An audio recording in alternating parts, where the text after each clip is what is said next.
Okay, we're at 9:32, and we've got about half of our registrants in the meeting room, and so given that, let me do some housekeeping and get us going.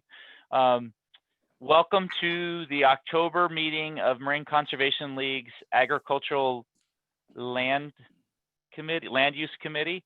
On behalf of Jeff Stump and Bob Berner, our co-chairs, we thank you for joining us. Thank you for making time here, and particularly this opportunity to take a little bit deeper dive into a really important topic that we've all been working on and following for a number of years. Before doing that, let me, if you'll pardon the National Public Radio KQED reference, let me play Greg Sherwood for a minute and just say, on behalf of MCL and other things we do in addition to this committee work, I have put in the chat our latest September-October newsletter, a link to it. So you're welcome to click through and access the articles and the information Marine Conservation League is providing on a number of topics. And to those that are already members, thank you so very much for being a member of Marine Conservation League. And for those interested to become members, I've also put that link in. So those are there for you going forward, and appreciate it. I also, the last thing then is a bit of work that we've all been focused on that's currently open and live and happening real time. Marin County is updating its climate action plan. Both this committee, the Agricultural Land Use Committee, and MCL's Climate Action Work Group have had presentations about that action plan and ways to engage and provide updates or input, I should say, on that draft update. I've provided the link so that you could do that should you want to be interested. The deadline for comments is October 31st, so a little bit over a week from now. So just know that that's there for you also, and I just wanted to highlight that. So with that, we're going to talk a lot today about the Point Reyes National Seashore, General Management Plan Amendment, and the final environmental impact statement. I know we usually, we usually, if we're in person, we would have some introductions and we'd go around the room. That's usually very useful. It's helpful to know who's joining us and who's participating. As an alternative to that, as we work through the agenda here and just do some introductions, what I will do is quickly share the registration list so that at least you're able to see who signed up as of yesterday for the meeting. Of course, you can see the participant list as well. But I'll just scroll quickly through this one page. We have about 45, 46 people that registered. And so hopefully you're seeing that, kind of a quick nod, thumbs up. You see this list of folks. Okay, great. So I'll just give you a couple brief seconds, a minute here to kind of read that. Fast readers are probably already at the bottom. Some folks are like, hey, wait, I didn't get on in time. Can I see the top? I'll go back to the top in a minute.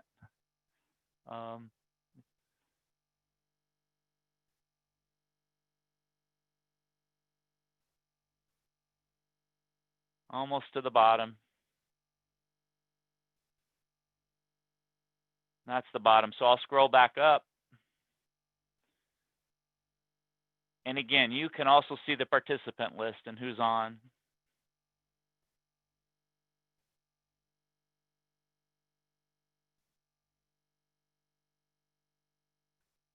Okay, then I'll click through, and are you seeing the agenda now? Just want to make sure that's coming up. And so by way of introductions, we shared the list of registrants. Hope that serves that purpose. And as I started to explain, we're fortunate to have Melanie Gunn, who's joined us, I think, for the last 3-4 years almost regularly to keep us updated on the progress of the General Management Plan and the Environmental Impact Statement. So she's going to do that update again, particularly at this time, now that the final EIS is been released and the next steps that the Seashore and the National Park need to take to complete that.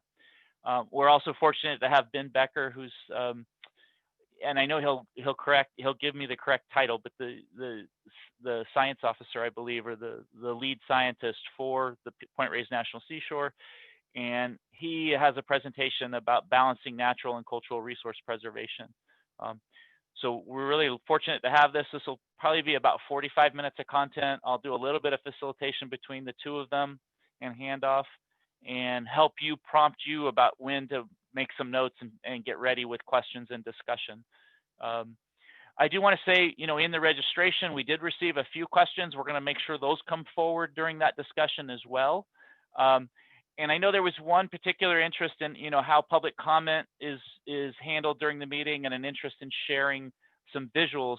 What I want to really stress is that I'm going to stop the share for a minute. That the Agricultural Land Use Committee is generally a committee for learning. We don't do a lot of decision making or taking votes. So we really appreciate the interest that all of you bring, and hope that you're willing to share in the chat, that we'll use that and read directly from the chat your comments to Melanie and to Ben, and they'll also be able to read the chat.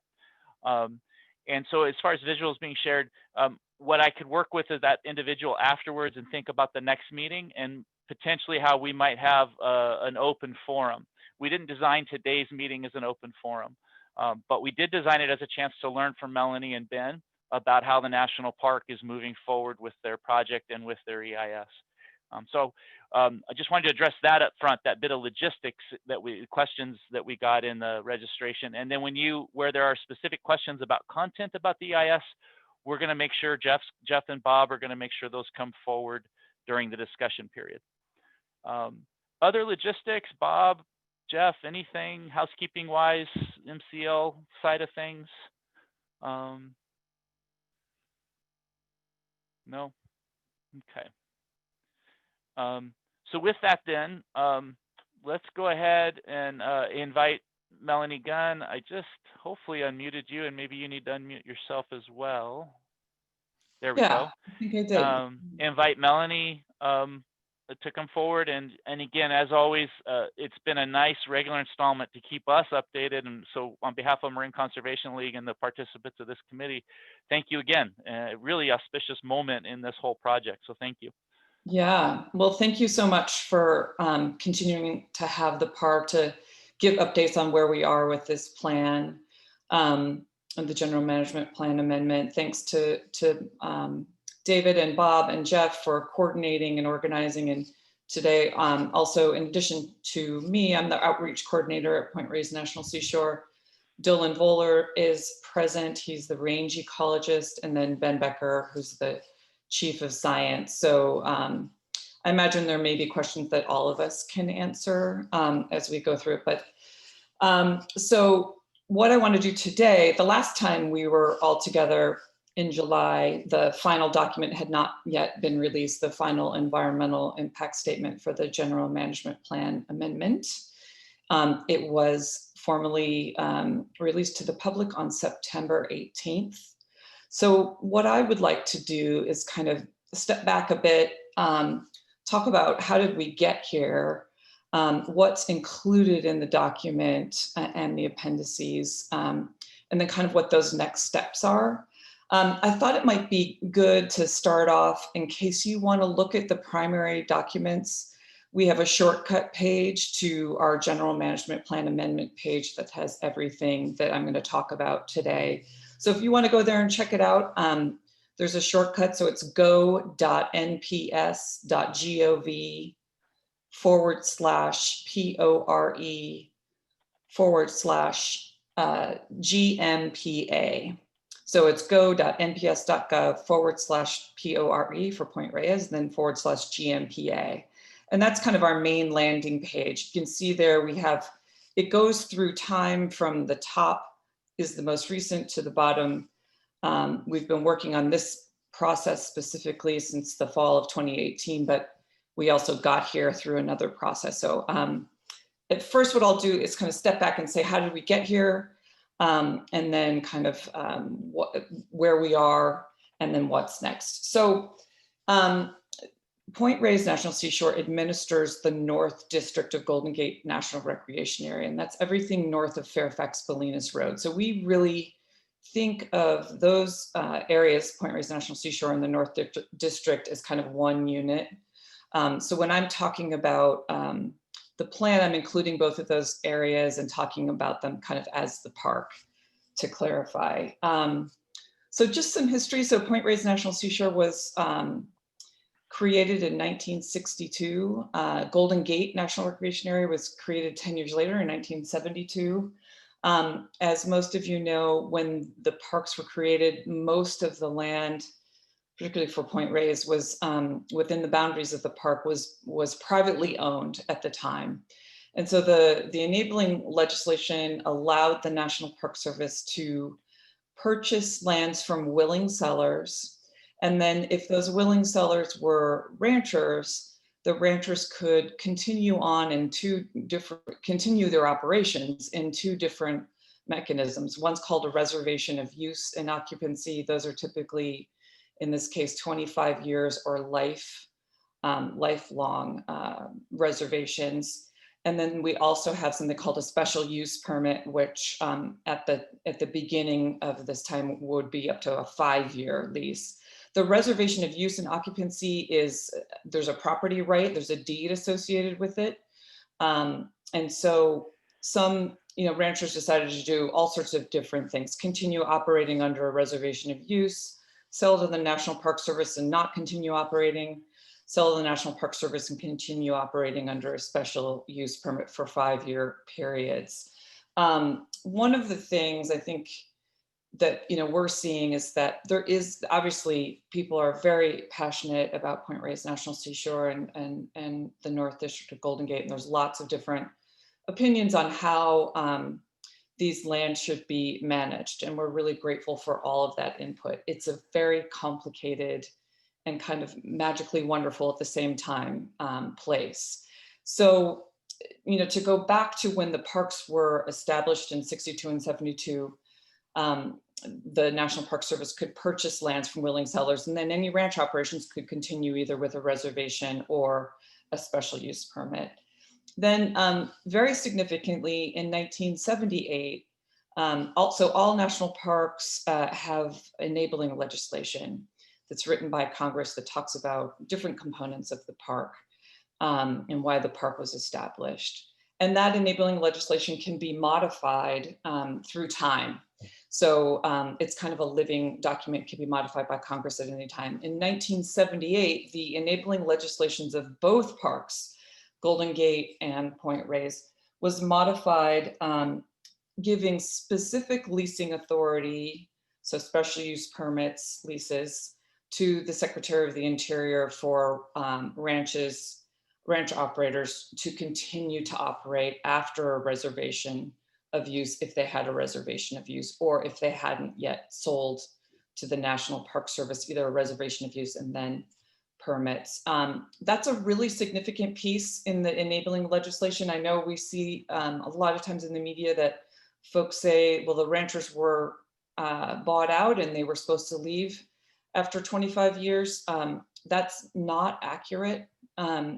We, of course, as National Park Service, is part of the Department of the Interior, which is in the executive branch. And as the executive branch, we follow the laws that Congress writes. So Congress has given this discretionary authority to the Secretary of the Interior to continue beef and dairy operations within these parks.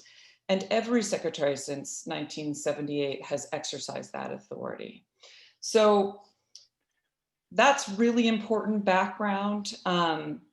There is, I would highly recommend, if you're interested in that language, even in more specifics, to check out the environmental impact statement, the document itself, which you can find through those links. And then on pages 3 and 4, there's 4 to 5 paragraphs on enabling legislation. And that is so key to how we are here. So I really encourage everyone to take a look at that and check it out.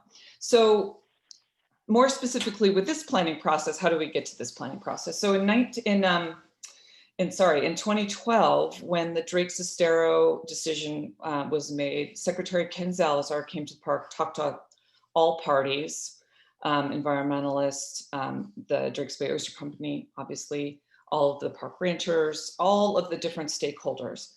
And at the time that Secretary Salazar made the decision on Drake Sestero, he also within that memo, and you can read that memo if you're interested also on those in the background information on the page that I directed you to, he directed the National Park Service to pursue 20-year lease permits. So let me back up just a bit. So I talked about the reservation of use and occupancies that could be used as a tool to continue operation. Those were 25 years or life leases. We have 2 life leases that still exist right now within the operations within the parks.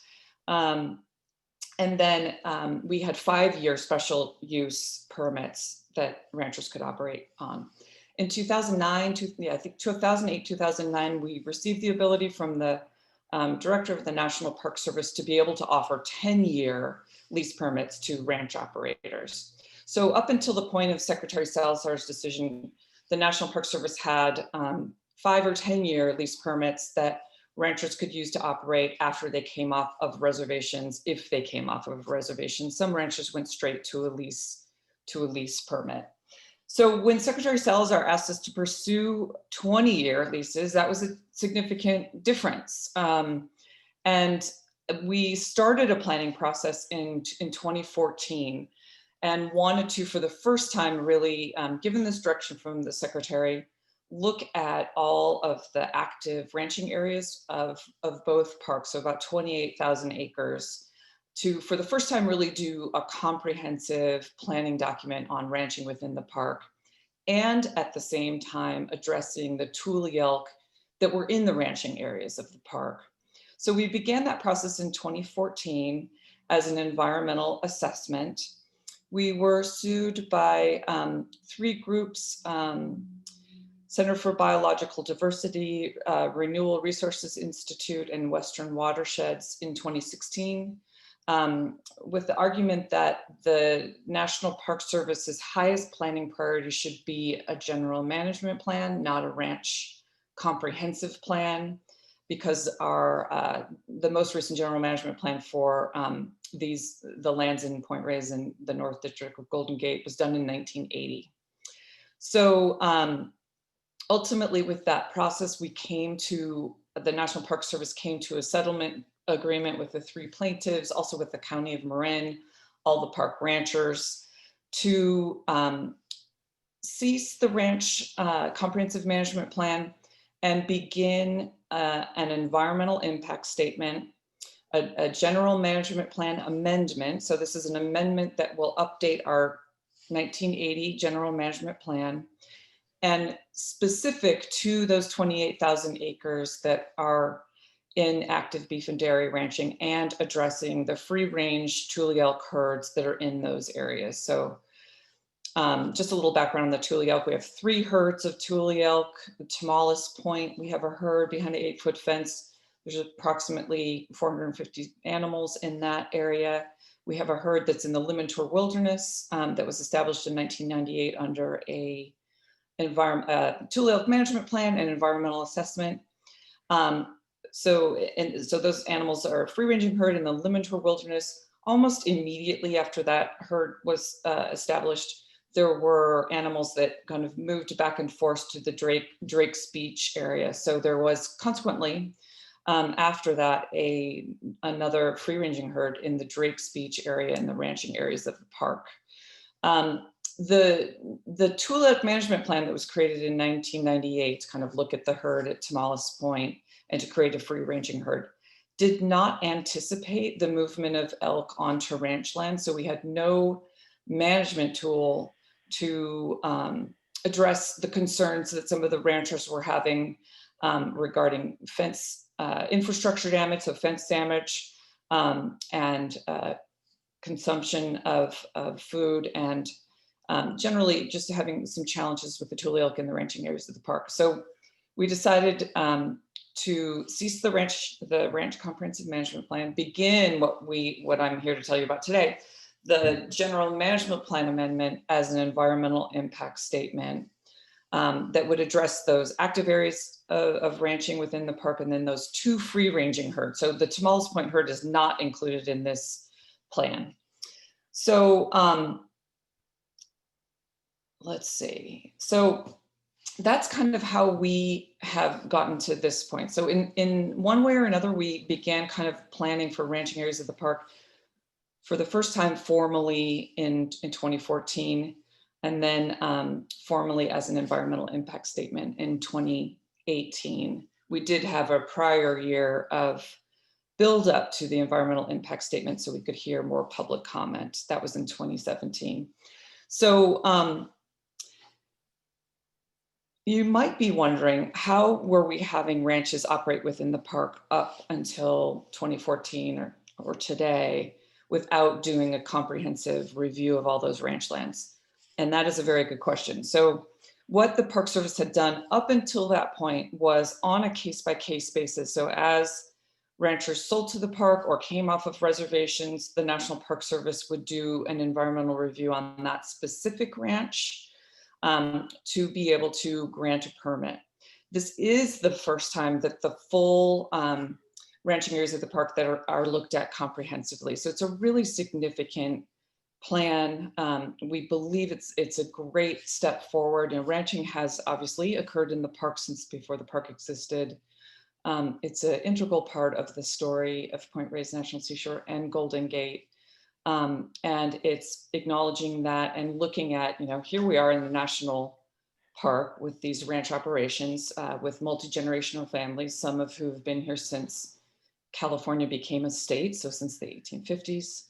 How do we do these things together in the best way possible, given the enabling legislation that gives the Secretary of the Interior this authority?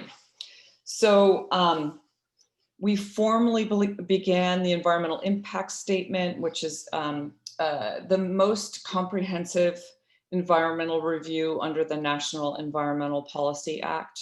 You might hear me saying NEPA, that's short for the National Environmental Policy Act. That's the law that we're following to create this document, and it has very specific requirements. So in the fall of 2018, we initiated public scoping. The National Park Service is taking kind of a new tack on beginning planning documents where you probably remember in the past, we would say, well, tell us what you think about ranching in the ranching areas of the park. The National Park Service has gotten more focused, and I think it's a big benefit to both the park and the public to come out with scoping, but come out with a range of alternatives, a range of proposed alternatives, and a proposed action. So it's saying, here's what the Park Service is thinking about doing. Here's the range of alternatives we're thinking about analyzing. What do you think? So in 2018, we had a range of alternatives.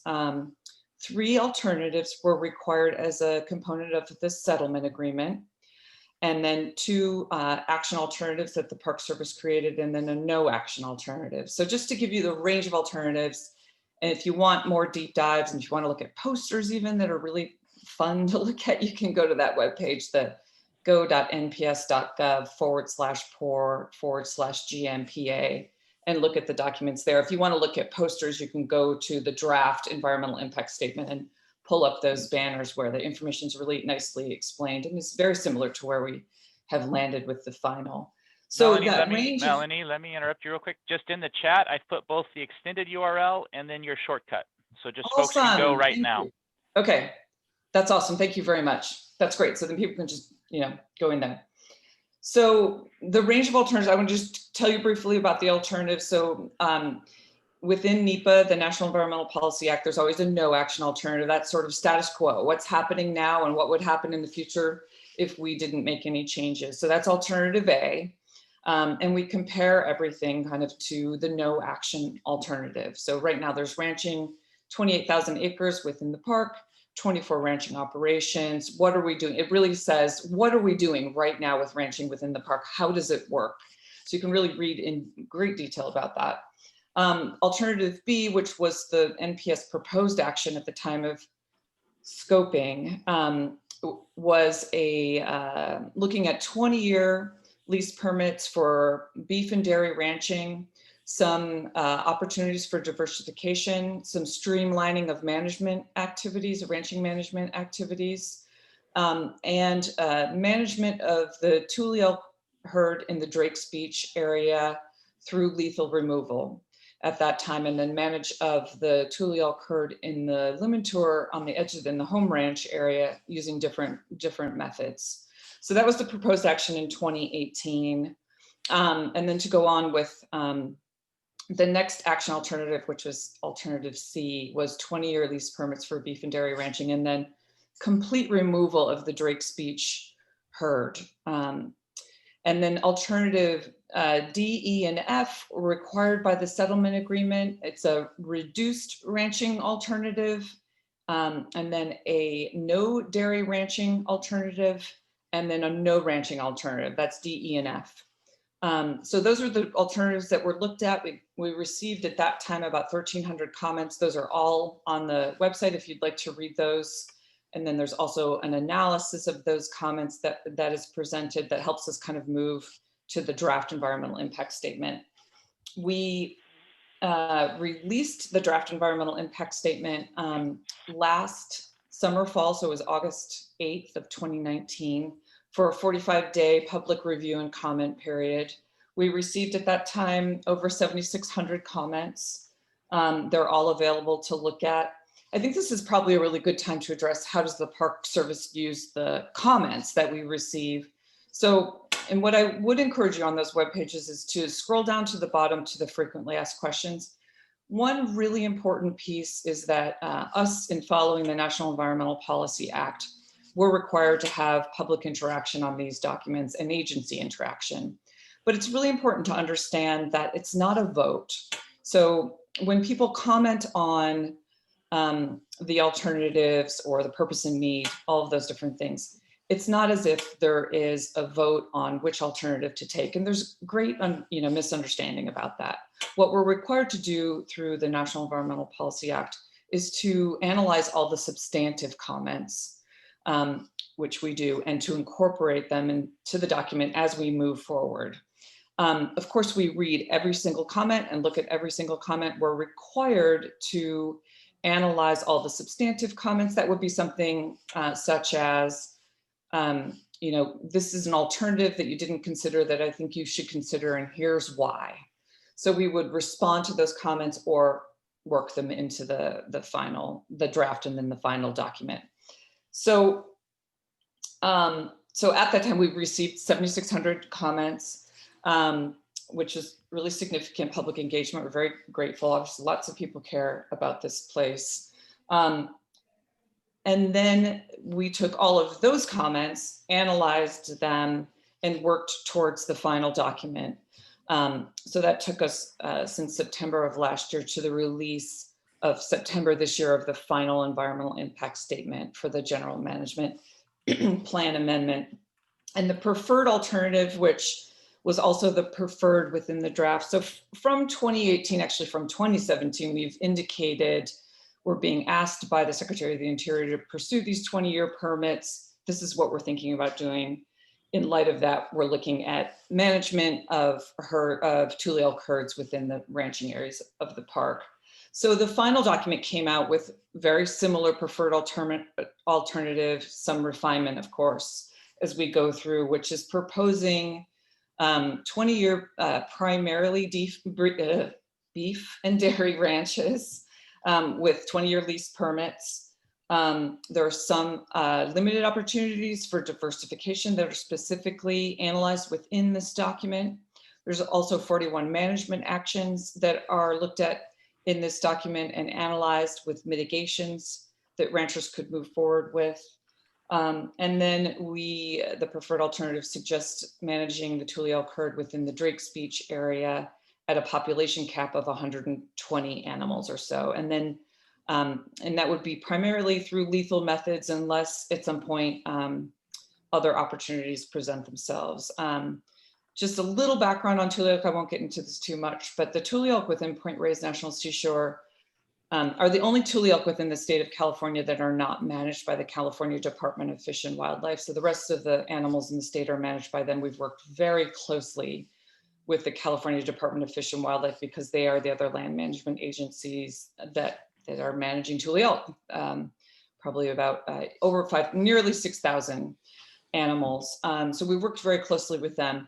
From the introduction of tule elk in 1978 until currently, we are aware that the tule elk within Point Reyes National Seashore have a disease called Johne's disease, which is a paratuberculosis. It's a bacterium that is a wasting disease. It's very common in confined ungulates. So and most likely the tule elk that were introduced within the park were exposed to the Johne's disease from the ranching operations. But that presence of Johne's disease is really important to the story because the state of California has great concerns of the tule elk within Point Reyes National Seashore leaving Point Reyes National Seashore because of the presence of Johne's disease.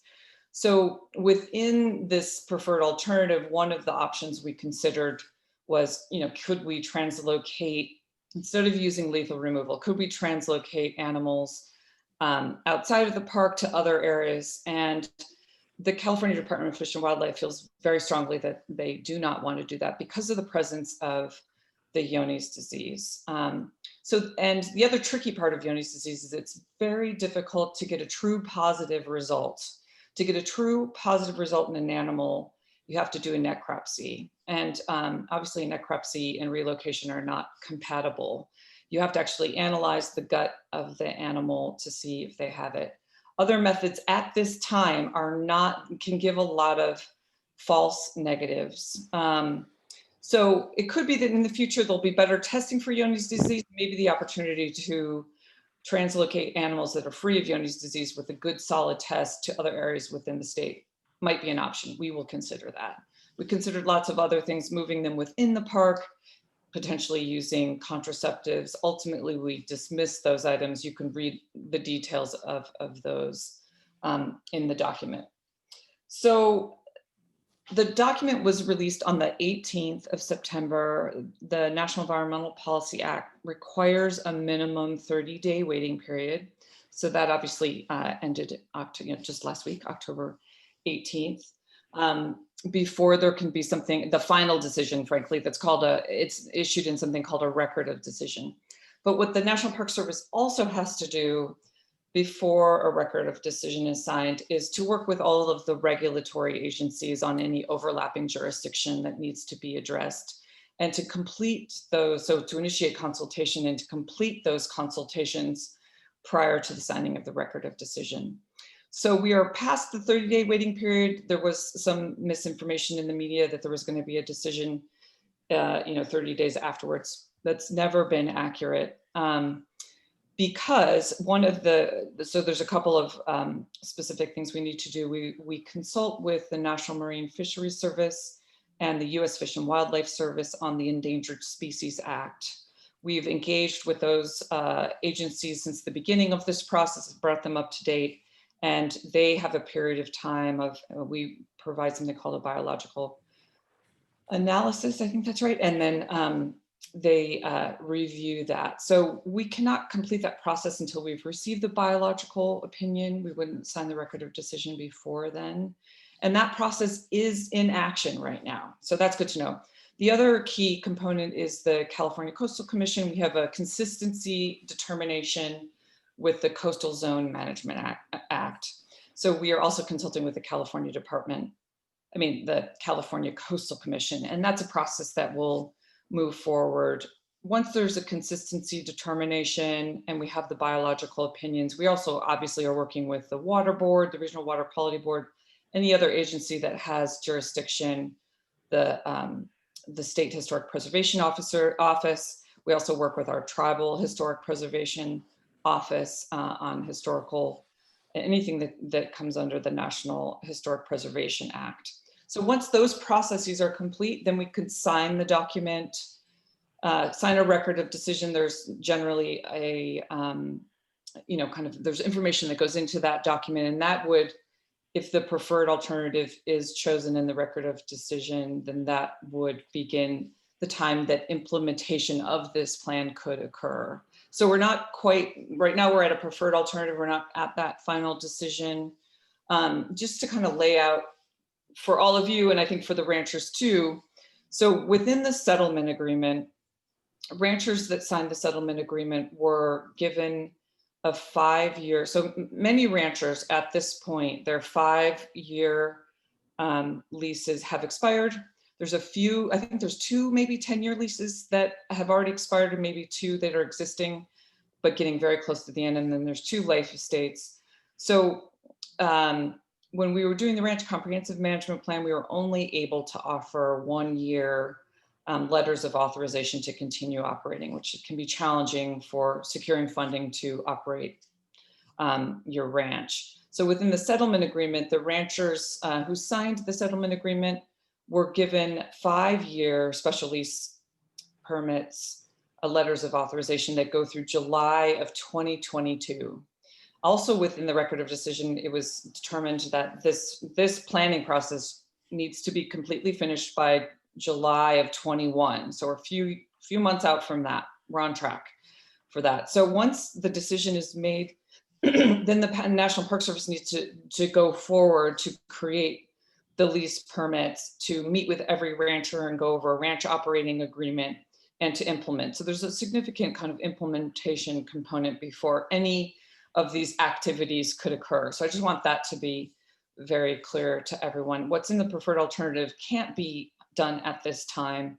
It cannot be done until there's a record of decision, and then there's a new lease permit with a ranch operating agreement. So that's really key.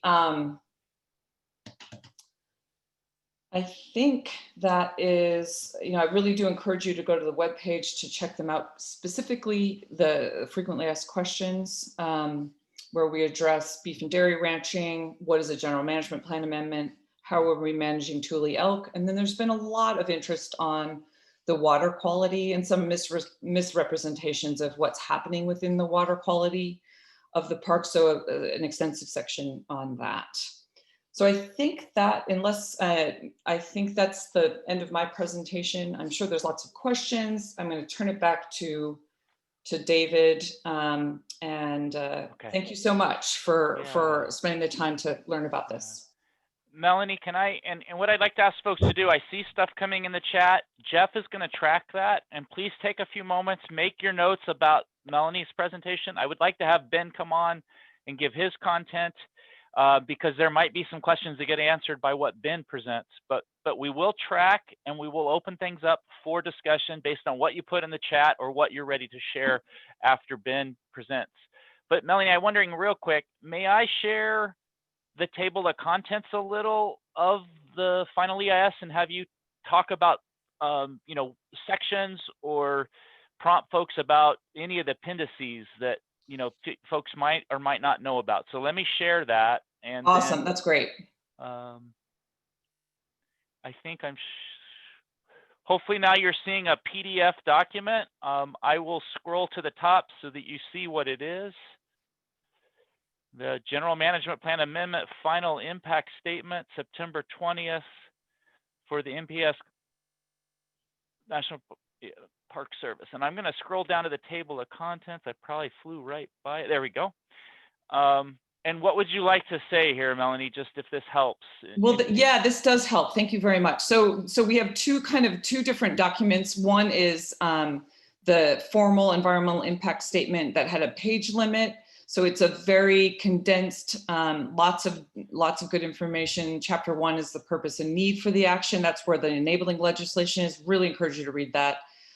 If you've only read the executive summary, obviously we can't include everything in the executive summary, so I would encourage you to dive deeper into these. The Chapter 2 lays out all of the alternatives. Chapter 3 looks at the affected environment, and then 4, the environmental consequences.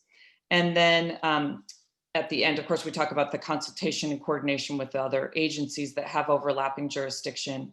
There's also a list of tables, which is really key. And then if you could show that there's really, because we had a page limit, there's a lot of really excellent information in the appendices.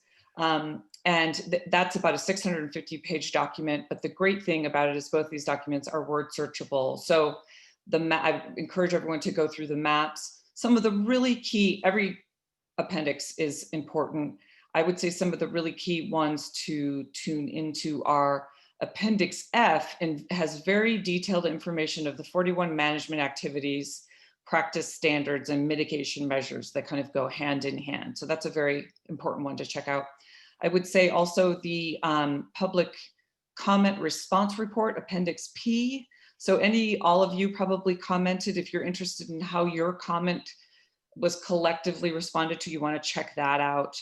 Those are key. And then obviously there's a lot of detailed information in the other appendices. Thanks, David. That's a great idea. Yeah, and I would highlight the maps too. I just think it's useful to have those maps when you're trying to read through this document and the alternatives. Okay, I'll stop share. And again, Jeff and Bob, thank you for managing chat. And again, what I'd like to do is bring Ben up, and Chief of Science for the National Park Service for Point Reyes National Seashore. And we learned about his content and presentation through the Environmental Forum of Marin, and just really had heard good things, that this was a useful way to start to understand what the park's trying to do. As Ben gets ready, I do want to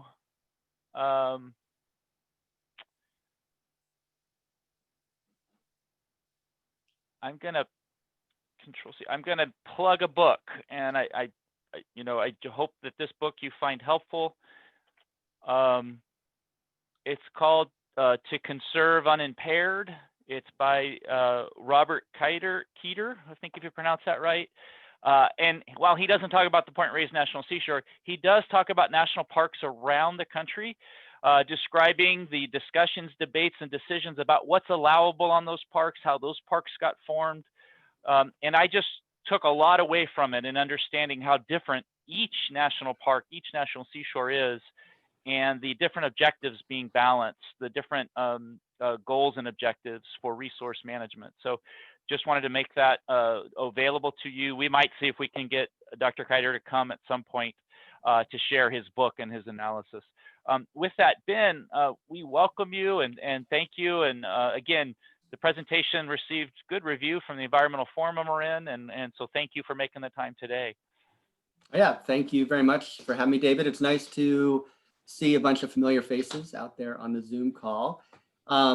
So David, we haven't really talked about this, but I would like to share my screen. Is that okay? And do a PowerPoint presentation? The hope has been that, I think. So I think I have access to do that. Yep, I thought so too. You're good to go. Is it coming up? Yep. And then if I go ahead and do a show. Yeah. Are people able to see that?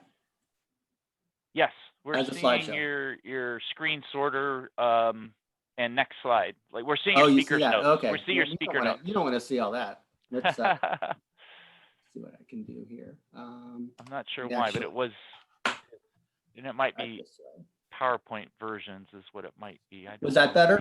There you go. Perfect. Okay, you're off and running. So thanks to all the great background from Melanie. Hopefully I can go through this relatively quickly because I'm sure you guys are all going to have a lot of questions as well. Hopefully more for Melanie than for me. And also I want to check my volume. Is my volume okay? Yeah. Okay. So I kind of put this presentation together after learning a lot from people like Dylan and from our cultural resources lead, Paul Engel at the park, and our lead at the park that seems to integrate everything in his head, Brandon, and Melanie as well. So this presentation started out when I was talking to other groups as kind of a case study on how does the park balance these things, like David was talking about in that book. But if I were presenting this on the East Coast or somewhere else, this is like an interesting case study. But for us, it is what is happening right now in our backyard at Point Reyes National Seashore. So it's a case study that we'll be able to kind of sink our teeth in and have some visceral reaction to, I think. So I think most of us on the call are very familiar with Point Reyes National Seashore. You just heard a lot about how it was established, the amazing wildlife resources and ecosystem resources, and also our historic cultural resources and agricultural resources in this park, where so lucky that this place has been preserved, surrounded by national marine sanctuaries, surrounded by maltland, and all of these things coming together in this variety of ecosystems that just makes it a perfect place for a national park. And the biodiversity that's here, the cultural diversity that's here, all because of where we have faults coming together, we have areas pushing up to create mountain ranges, all the way down to estuaries, all the way down, if you connect us to our Golden Gate Biosphere Reserve and thinking about the offshore areas. I'm not sure, can people see my pointer as I float around the screen? Yes. Yep. Going down even into the deep ocean. So it's just, as we all know, amazing. We're so lucky to be here. We're so lucky to be a part of this. Estuaries along our beautiful coastline interspersed with agricultural land. We're hearing what's going on with how we've managed our landscapes and in the context of climate change and all of these things coming together. This is a picture of the Woodward fire from about a month and a half ago. And like I was talking about, maybe one of your favorite animals is here. These are the things that are protected partially because we have a national seashore. Several of the species on this list are on the endangered species list. And many of them also were threatened, not necessarily in the legal sense, but we're having severe population problems. And now with much better environmental management, less persecution, habitat being set aside, many of these animals and the ecosystems they depend upon are coming back. And then of course, I'm trained as an ecologist. Also, we have coming back some of these mid and top level predators that really give us these healthy, robust ecosystems. Over here, if we think the seal population is a little bit too large or the deer population is a little too large, we have our predators. And then also, of course, on the bottom right, we have cattle. Also, not just animals, we have plant resources along our beaches that, as we know, most of our California beaches, especially our dune systems, highly, highly impacted. So there are a few places left in the state where these sorts of endangered species can thrive and survive, and we can do programs to try and bring them back. But then, of course, we get into areas like this is Drake's Beach. Drake's Beach has been an amazingly popular and wonderful beach for people to visit and access. And you can see here on the left, one of our sandcastle contests. And then on the right, you see what we have been hearing about for the past couple of years, elephant seal populations coming back and taking over those beaches, at least for some portions of the year. And the Park Service and their mandates to make areas available for people and human use and enjoyment, but also wildlife. Over the past couple of years, we've been having to try and figure out how do we balance these two resource needs. The national park also, being along the coast of California, houses an amazing cultural history and an archaeological history that is also something that we need to think about preserving into the future and also interpreting. So a lot going on here. I think Melanie had a statement earlier on about Point Reyes. It's wonderfully complex and a lot of things going on, but it's also a blessing. Some of the maritime history that we have going on here. Everyone's familiar with the lighthouse, familiar, I think, with the life-saving stations and the life-saving men that saved countless lives along our coast. Historic lifeboat station that we continue to take care of. And also the important radio history out here. Here's a tree tunnel. So these are all things that the park is sort of on the cultural and historical side, also protecting. And I'm going to show you a series of photos here. And in each one on the left shows something from 100 years ago or so, or 120 years ago. And then the photo on the right is going to be a contemporary photo. A partner at the park or a volunteer put these together a couple of years ago. And they're really fun to look at, but what I want to try and do is give a context. We're talking about, Melanie was talking about ranching in the park.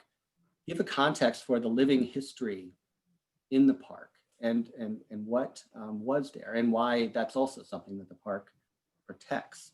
So on the left here, we have horse-drawn wagons approaching Schooner Landing on Tomales Bay about 100 years ago, 120 years ago now. And on the right, we have an image of that same spot. But when you're there now, you are thinking about the wildlife. You're thinking about this beautiful wilderness Drake's Estero, but there's also a human history there that is something that the park, at least in our museum, needs to protect. Here along Tomales Bay, White Gulch. We have a dock and a pier, and then White Gulch today, also in a wilderness area on the right. The Pierce Point Ranch School, which you can drive out and visit, thinking about the people and the communities that were out there on the left. Kids were going to school out there, just like, well, kids aren't necessarily going to school right now, they're not actually occupying, but again, thinking about those human lives. And then this is a fun one. This is Bear Valley Ranch. So this is where our park headquarters is now. You can see on the left, this building is our ranger building. This building now is gone. This building is gone.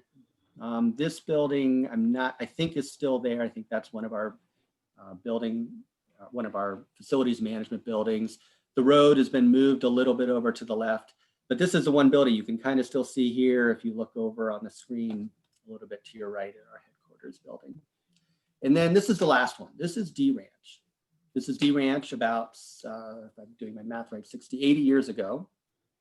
And when it was an operating ranch, and you can see there's all kinds of things going on there that you could imagine going on fun operating ranches, or this is when they're having a fun time. Most of the time they're probably working really hard.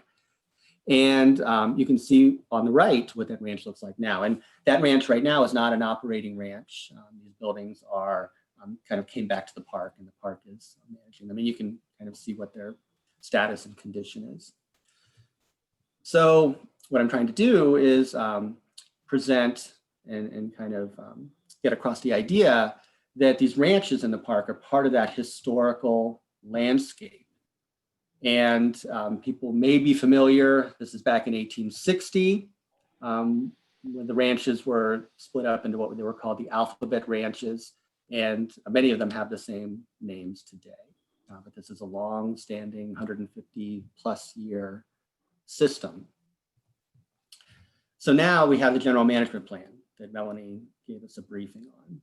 And one of the things that people are most interested in is this conflict that we're having, and I'm sorry if I'm using the word conflict, but these decisions that need to be made for managing or balancing those natural resources, which in this case will be really direct and call those natural resources the elk. I'll bring up some other ones in a little while, but the elk is kind of the headline right now. And that those ranches that are a cultural landscape, a cultural resource. So, and this is one thing that David brought up too, about thinking about the National Park Service and how it may be a little bit different than some of the other land management agencies that are out there. So the National Park Service system was established in 1916. We had a few parks that were created before that, but the real system came about in 1916, and it was the Organic Act, passed by Congress and signed by the president, to conserve the scenery and the natural and historic objects. So these historic objects, this word right here, kind of leads us into not just the natural world and leaving them unimpaired for the future generations. As we interpret it today, it's very similar, but the National Park Service preserves unimpaired the natural and cultural resources. So there's not this is not giving one precedence over the other. There is some policy that sometimes works into those weeds, but in our mission statement, natural and cultural resources for future generations. So I think that this is really interesting for us to think about. This next plot, and David said, oh, it'd be good to take a look at the maps. This area, the blue, well, if we look at kind of the outline areas, those I believe are, sorry, I don't have my legend, the different ranch unit areas. And the blue area is the Point Reyes Peninsula Dairy Ranches Historic District. So this is an officially recognized historic cultural resource district. There's also parallel on the Alima Valley Dairy Ranch Historic District. So these are recognized by the state, recognized by the feds as historical resources. We also have them for the radio districts and also for the Drakes Bay National Historic Landmark and Archaeological District, where there's quite a few important artifacts and a lot of important history happened. So when we're thinking about all of those pictures of plants and animals that I showed in the beginning as National Park Service resources, we are also, by the mission of the Park Service, we need to look at these as historic resources as well. And then, of course, we're also getting new guidance from Congress. Congress can change its mind however they like, when they like, although fortunately, well, I'm not going to comment on any of that, but we get recent and more recent words that talk about ranching and those cultural resources.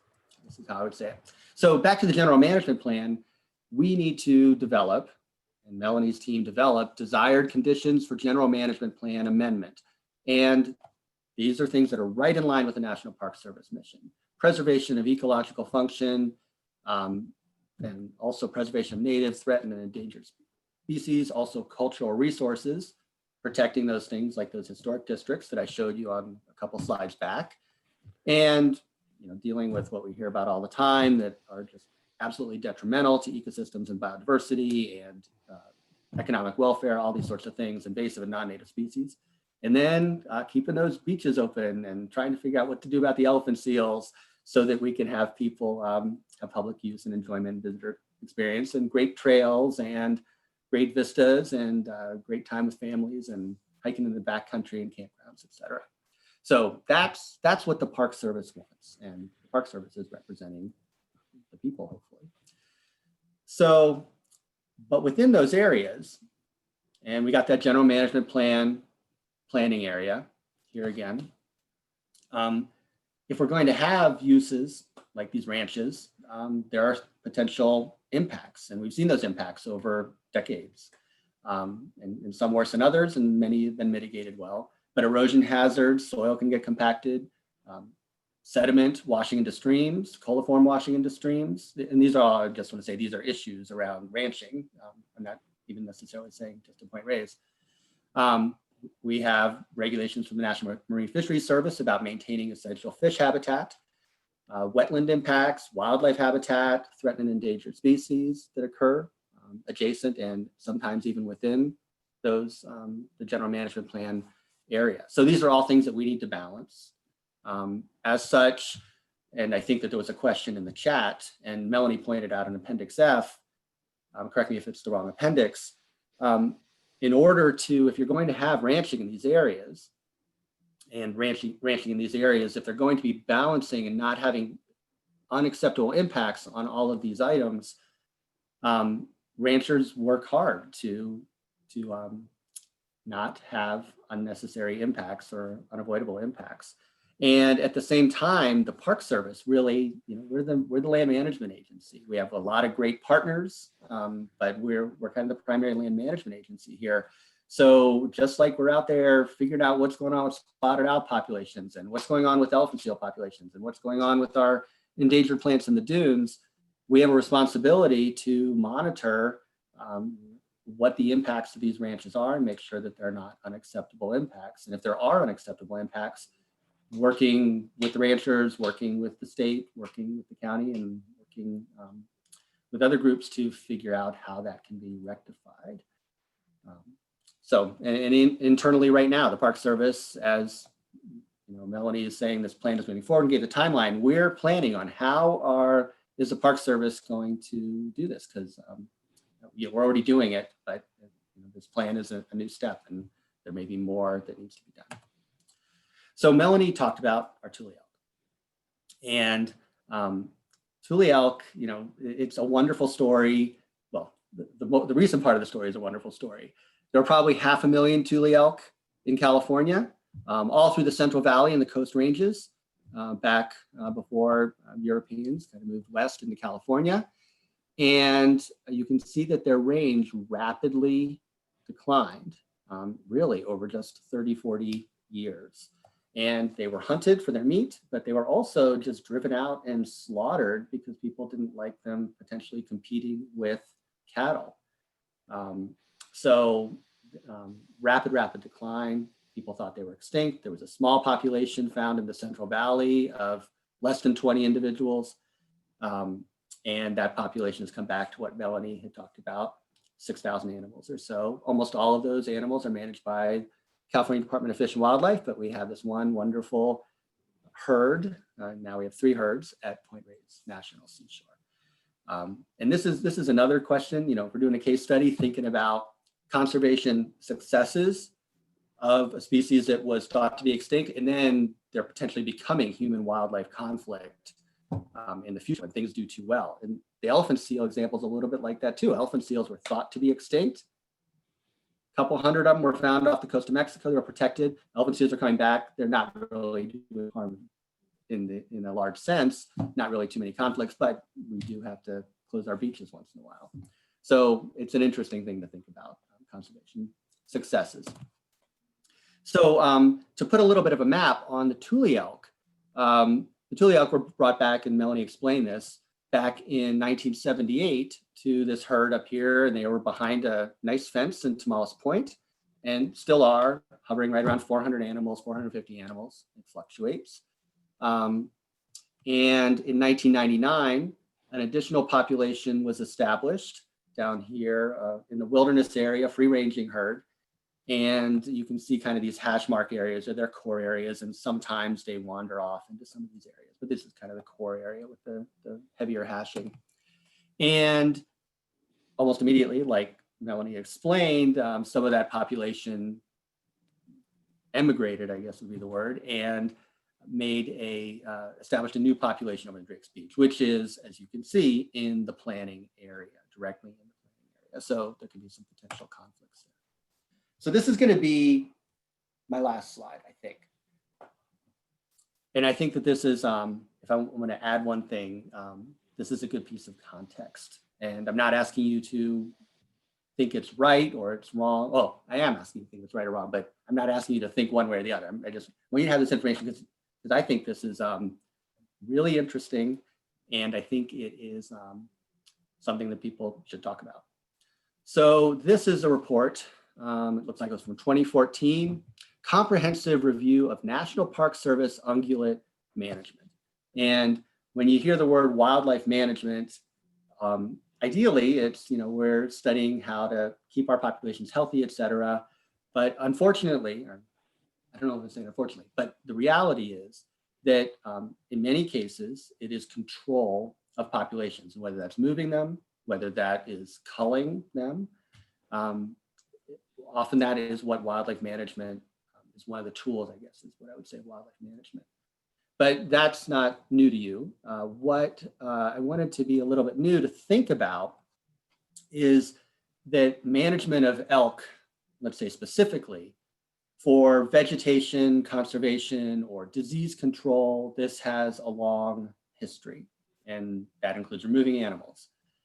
And this happens at national parks now, it's happened at national parks in the past, it happens on public lands. In the past, or in most cases that we know of, it is almost always to manage or benefit another natural resource. So perhaps these elk populations are overgrazing, and they're completely changing the nature of the landscape, or there's erosion, or there's overpopulation, and there's disease issues. So it's almost entirely been in the context of how are we going to make the ecosystem healthier by doing this wildlife management. In the case of the EIS and what Melanie was talking about, one way to think about it, and I think the way that the Park Service is thinking about it, is that there is management of a wildlife species to help conserve a park resource. But this park resource, in this case, is not a natural resource. It is a cultural resource. It is a historic resource. So I'm actually not going to say or expound any more on that. I just want people to have that in their head, that is a way of management, and how it is a little different than what we're used to. So with that, thank you very much for listening, and I'm happy to answer questions, and hopefully Melanie is too. So Ben, if I'll ask you to maybe unshare. And then Jeff's ready to help us work through, as is Bob, to work through the many questions we've got on the chat. I am going to put something in the chat real quick to answer one question we got through the registration. And someone just asked, you know, what is MCL's position, or why is MCL support have come out in support of alternative B? So I just want to let you know that we've put that out there. It's in our newsletter from December 2019. You can click through to that and find that. So that should answer that question. Jeff, where do you want to start? Maybe way at the top, or how would you like to do this? Yeah. Yeah, hopefully you can hear me. I'm going to bring forward a couple questions from the registration process first. And Melanie, between you and Ben and Dylan, maybe you can all figure out how to take these questions. Sure. Yeah.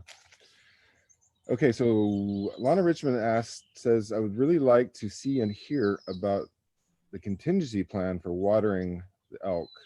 And I'm assuming that refers to the Tomales Point issue.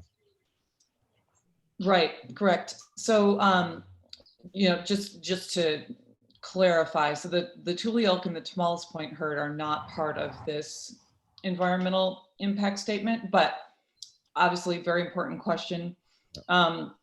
So that herd of Tule elk is really, if you think about it, it's because it's behind an 8-foot fence. It's an island population of Tule elk. And that herd has, you know, was introduced in 78, and since 78 has gone up and down with different resource conditions as if it was on an island. And I know that the large concern, most recent concern, was that in the last significant drought for 2012 to 2015, the population, which was up over 500, went down to about 280. It was likely due to drought, but it was never due to thirst. There was always water available. That's been misrepresented then in the media, and now there is water available for all of those animals. I think what happens is that Pierce Point was formerly operated as a ranch as well. And there are many man-made ponds that are in those areas. And generally those ponds dry out every single year. So if you're going on a hike up there and you see the pond and it's completely dry, you might be thinking, well, there's no water for the elk. But the elk obviously know the land better than any of us. And there are many seeps and springs over the full peninsula. And there was then, and there are now. We have our staff reviewing that every couple of weeks. In fact, we just put some updated information about, we have a map of all the water sources and some photos, so you can check those out. If you go to our homepage, which is www.nps.gov and then /PORE, right on that main page, we have a bunch of different kind of photo tiles and then subjects. We have the Tule elk at Tomales Point frequently asked questions, and we're updating that as we go along. So in 2015, in the last drought, the population did decline. We don't know exactly why they did decline, but thirst was ruled out as there was water available. It's maybe not what you and I are going to think about water availability, but there are lots of seeps and springs. Those are all mapped, and we're looking at them. In the case that the seeps and springs dry up, we would bring in water. That did not happen in the last drought. It may happen in this, and if it does, we can bring in water for those animals. But I think possibly more important than that is to think about this island population of Tule elk that has no natural predator and is within an area. And if you took any biology classes, looked at population dynamics, if there's no natural predator, that population is going to go up until it hits a resource limit of some sort, and then it's going to come down.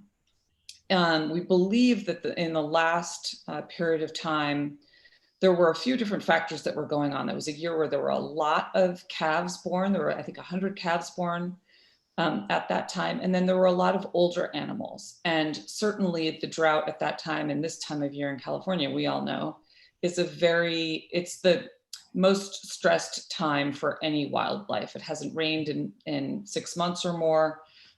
Everything, the vegetation, if you're a vegetation eater, is limited. And then in addition to those things, we know that the Point Reyes Peninsula has limited mineral availability. And we know that that herd has active Johne's disease in it. So there was a decline to 285 to 2015. And then over time since 2015, here we are in 2020, so we take the Tule elk censuses every fall. The last census was around 450 at Tomales Point. So that herd recovered and came up. And you've probably heard sort of carrying capacities possibly talked about with populations. We believe that probably the carrying capacity of that population is probably around 350 or 400. So there is likely to be a decline this year, but it won't be from a lack of water, to clarify.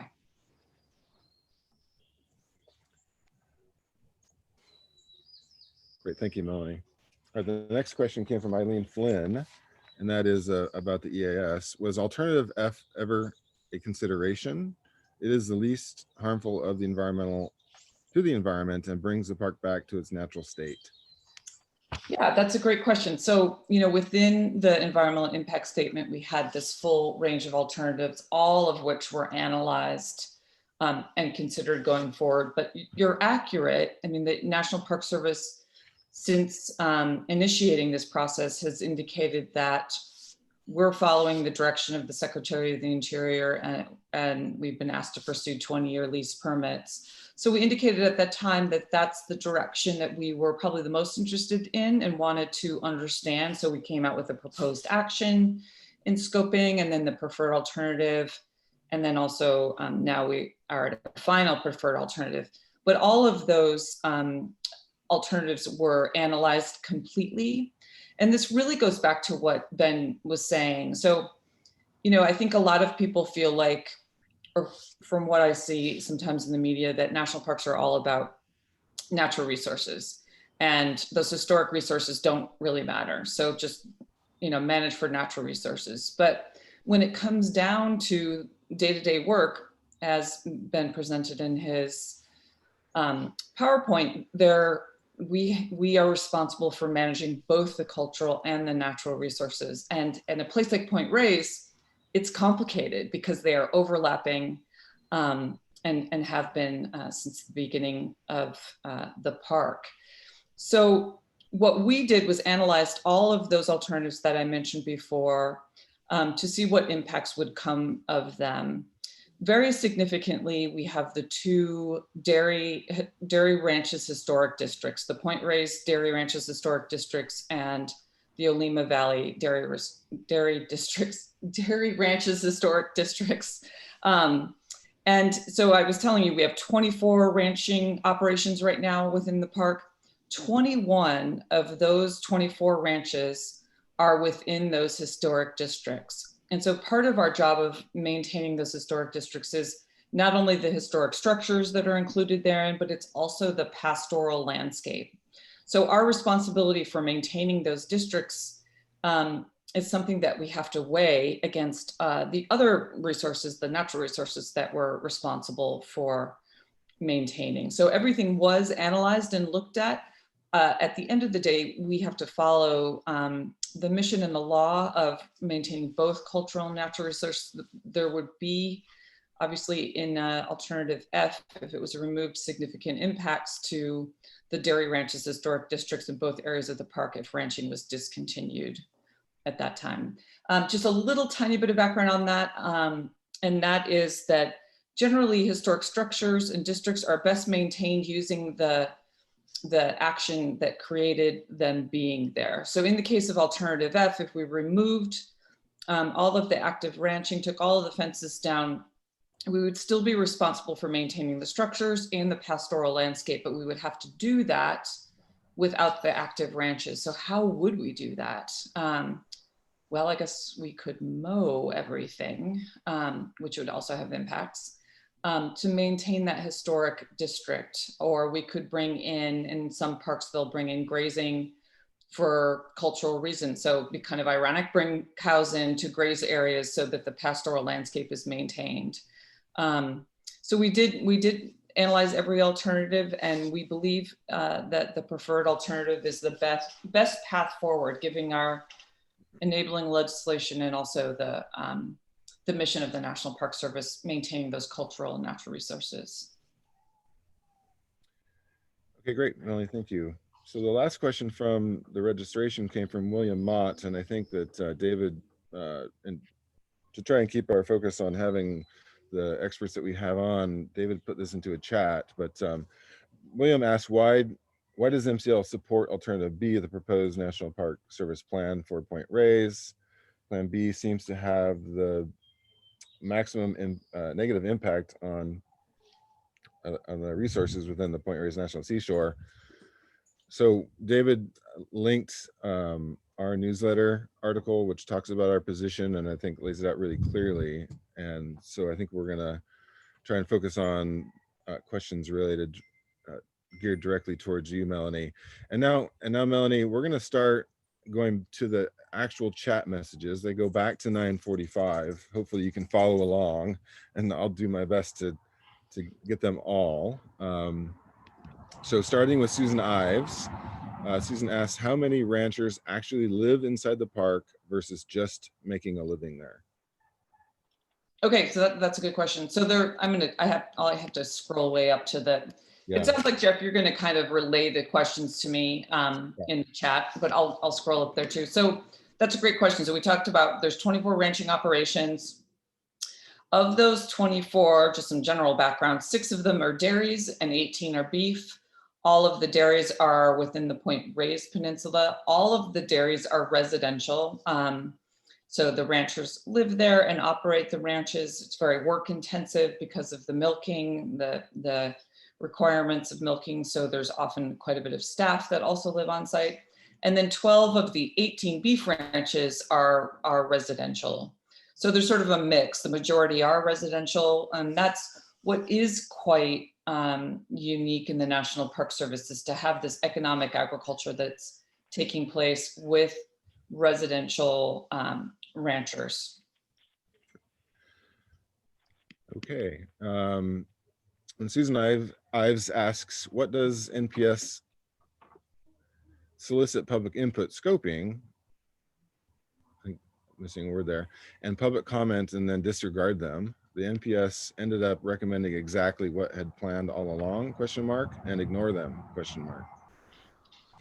Well, that kind of gets to, what the National Park Service is required to do under the National Environmental Policy Act. And very specifically, the National Environmental Policy Act indicates that commenting on an alternative, such as saying, I support alternative F or I support alternative B, is not a substantive comment to us. So obviously we read it and we take it in, but our direction and requirement is to take all the substantive comments and integrate them either into the document or respond to those comments. So we are following the letter of the law in doing and having that public engagement, but it's really important to note that it's not a vote in this case. The vote comes more in your elected officials who are doing the writing of the enabling legislation versus taking an environmental review document. It's not a vote. Okay, Don Rogers asks, are the individual environmental assessments of each ranch prior to renewing individual leases available to the public? I don't think they're posted on our website. We are trying to get to a place where we're posting most everything, so everyone has access to all of these. I'm sure that could, if someone was interested in seeing those, they exist. probably the most direct way to get it would be through a Freedom of Information Act, because they aren't directly on our webpage, but they are public documents. So yeah, not publicly available at this moment, but of course, anything that we do is publicly available. You could do that through a Freedom of Information Act request if you are interested in specific environmental reviews of the ranch lease permits as they came up. And that's the process that you're engaging in after the record of decision. Right. Well, actually, so what would happen? So it's a little bit different. So what we're doing this time is looking at all 28,000 acres that are in active ranching and analyzing them as a unit. It's the first time we've done that to have some consistency, because before, as people's reservation or as a ranch was purchased, we would do an environmental review, but specific to that ranch only. So what we've been able to do this time is really look comprehensively at the actions that are taken within these areas of the parks. How can they be best mitigated and managed moving forward? So that we really believe, and then there you are, you can look right at Appendix F and see in action, what do you do when you have fencing? What are the mitigations? How are those taking place? So it's really a lot of clarity, both to the ranchers and to the National Park Service, but also to the public and what is expected. And then what will happen after the record of decision is that we'll move forward. So under this document, right, we could move forward with 20-year lease permits, but what we're also asking from all the ranchers is something called a ranch operating agreement, where they indicate, here are the specific things I want to do. These things have been addressed within the environmental impact statement. I will follow these mitigations and they will take place here. So it's a little bit different, but right, we're going to get down to the lease level and then the specific ranch level once we're past the record of decision. Great. All right, Ann Thomas says, Melanie, you're doing a nice job explaining the background. Very understandable. And I agree. I thought your presentation was really comprehensive and so thank you for that. So Nona Dennis asks, please explain how many management practices and mitigations listed in Appendix F will be incorporated into ranch plans and how they will be monitored for compliance, and more to the point, reported to the public. Great question, Nona. Yeah, that is a great question. So everyone should really check out Appendix F, which has the management practices that ranchers could potentially do that have been analyzed under this document. And what we did, so fencing is an example. If you needed to put up new fencing, let's just use that as an example. If a rancher wanted to put up new fencing, they could go to Alternative F and see, is that allowed, covered underneath this document? Yeah, it's covered under this document. What are the mitigation measures? Those are the standard things that you do when you build a fence. But very, very importantly, is that also has to be part of their ranch operating agreement. So we will have annual meetings where we go with each rancher through their plan and what their plan is for that upcoming year. And those will be indicated. So the other thing that's really, just to step back a little bit about this process. So to date, all of the leases that the ranchers have had have, kind of rolled through time. What we now have posted is a kind of a ranch lease permit template, so that every rancher will have an identical document. And then as an exhibit to that document will be the ranch operating agreement that talks about the specific practices happening on that specific ranch, where they'll take place and how they will occur. There's obviously a lot of public interest about this, and I believe our plan is to make those publicly available on our website so that folks can see them. But they're, in those cases, right, those practices, anything that's covered under Alternative F or any diversification that's in Table 6, no further environmental review is needed. Specific locations are needed to be made, and then that goes to this, there's a whole other component of zoning. Many of the practices can only occur within certain zones of each ranches. So that's sort of the process for a general. Great. Jeff, Melanie, let me intercede and say that I've put the FAQ link, that GMPA link, and then now I've put the link for the lease template. Oh, awesome. All there quickly, right as you're talking about it. Oh, perfect. That's great. Thank you, David. Thank you. Yeah, so that's a draft lease template permit. It's obviously a legal document. But there's a lot of public interest in what that's going to say. You should pour through it. There's really specific information. Obviously, it's you know, it can change with time. It's not part of the final environmental impact statement, but it's alongside it, so people can understand what are those understandings and agreements the ranchers have to do within their lease, and then details will be in part of the ranch operating agreement. Okay, great. Thank you. Thank you both for that. So the next question is from Woody Elliott, and you touched on this briefly, Melanie, but this question is why and how does the California Coastal Commission have jurisdiction over the federal NPS? So, you know what? I am not the best person to answer this question. From my understanding, I'll tell you what I know, and then maybe we can have Ben or David intercede. So the part of Point Reyes National Seashore is within the coastal zone that's managed by the California Coastal Commission. So there's overlapping jurisdictions. We're federal, they're state. And so there's kind of a determination of whether the National Park Service with this plan is consistent with what the California Coastal Commission desires within the coastal zone.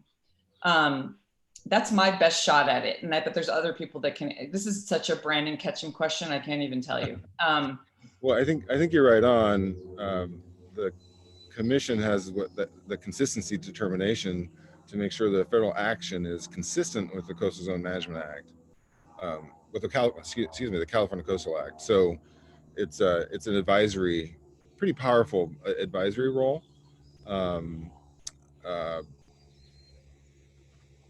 So if that is an issue, I think we could bring back in our next meeting, maybe bring on coastal staff. David, you and Bob and I can talk about that. But that's an interesting process. How it interfaces with the federal government. Very, very interesting. I used to work for the commission, but it's been too long for me to be an expert on this. Okay. We're gonna move on. So we're about on if folks are following along, we're about 10:09 in the chat. So Don Rogers asks, in a recent radio interview, you explained the Trump administration, quote, speeded up this process. Is that your reference to 2021? I understood from that interview, the process was expected to last 4 years and it's only been 2. That is a really good question. So what happened when we came out with the settlement agreement in July of 2017? Part of the settlement agreement at that time was to finish this environmental impact statement within and a record of decision within 4 years. So by July of 2021. So that's the settlement agreement that we have to be in line with. On top of that, and separate from that, in 2017, the Trump administration, there was a secretarial memo from the Department of the Interior on streamlining NEPA processes. So at that point, environmental impact statements could and have taken 5 to 10 years. So the 4-year mark was a tight timeline for us. But we thought we could do it. And then the Secretarial Order 3355, if you're interested in reading it, talks about streamlining the NEPA process. So it created a time limit and a page limit of the document. So at the time that document came out, I believe the environmental impact statement had to be finished in 15 months completely. And then you could get a waiver to have additional months due to complexity or different issues. So we're working within both of those items, the settlement agreement, obviously, and also the secretarial order. So we had intended in the fall of 2017 to begin scoping formally at that point, and then have kind of a 4-year process till 2021. But then the secretarial order came out, so we had to kind of step back and say, wow, this is a really different approach it's a very streamlined approach to the National Environmental Policy Act. So we had to kind of reassess and do it. So I would say there are some significant benefits to all of you. The document's actually kind of readable because it's about 250 pages instead of 1,000, because we were required to stay within page limits. So it's really, I don't believe any of us think that we shifted the process at all. It forced us to be more in depth. I mean, sort of more, what's the word? Efficient, more efficient, but we did everything the same as we would. We just have been working really hard. Great. And so, Melanie, we're getting into, there's a bunch of statements in here. I'm going to read them just to be fair for everybody who's putting into the chat, and you can decide to Jeff, run or Jeff, not. I'm going to interject real quick and just do a little timekeeping. Oh. Melanie, Ben, you're good to stay with us even another 30 minutes. I think we're making good progress. Lots of good questions. We didn't talk about an end time, so I want to be sensitive, as well as to everyone else on the call. With one topic, you may have envisioned finishing sooner, so I just want to double check time.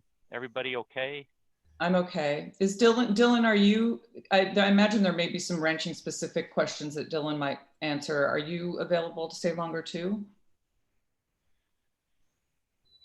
Really appreciate it. I know we didn't. Yes. Okay, thank you all three, and thank you to everyone patiently as we work through this. Jeff, doing a great job. Thank you for reading the questions. All right, so we're just following along. We're up to about 10:18, folks, so bear with us. Don Rogers says our beautiful coastline in PRNS is listed in the top 10 most polluted coasts in the nation.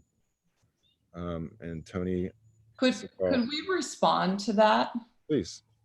In fact, I think Dylan, if you're up for it, that is really kind of a misrepresentation of the actual data. We did address this in the FAQ, so I really encourage all of you to look at the water quality section of the FAQs. But Dylan did these studies in great detail. So Dylan, could you address that if you feel comfortable? Sure. I mean, Ben as well was very much Okay. involved in looking at that data. But that reference is, there was I guess one way to put it is that's looking at the highest values that were recorded for some monitoring that was done in the park. A lot of the monitoring, kind of as a background, was done to identify areas where we might have potential pollution from fecal bacteria and address those issues. And so what we did with Ben's statistical wizardry, we looked at the whole suite of data. So not just these highest values that this references, but the entire suite of data that was collected across multiple watersheds in the park, and looked for trends. What do we see? At the same time, kind of compiled and documented what practices were implemented to potentially address the water quality at the same time. And so what we found across that was that overall I think there were 13 sites that were downstream basically of ranches and these practices that were implemented. And what we saw over time was a declining trend. So improvements in water quality, declining trend in fecal indicator bacteria concentrations, and water quality being much more likely to meet standards than it was, at the beginning of the study. So this was from 2000 until 2013 when the data was collected.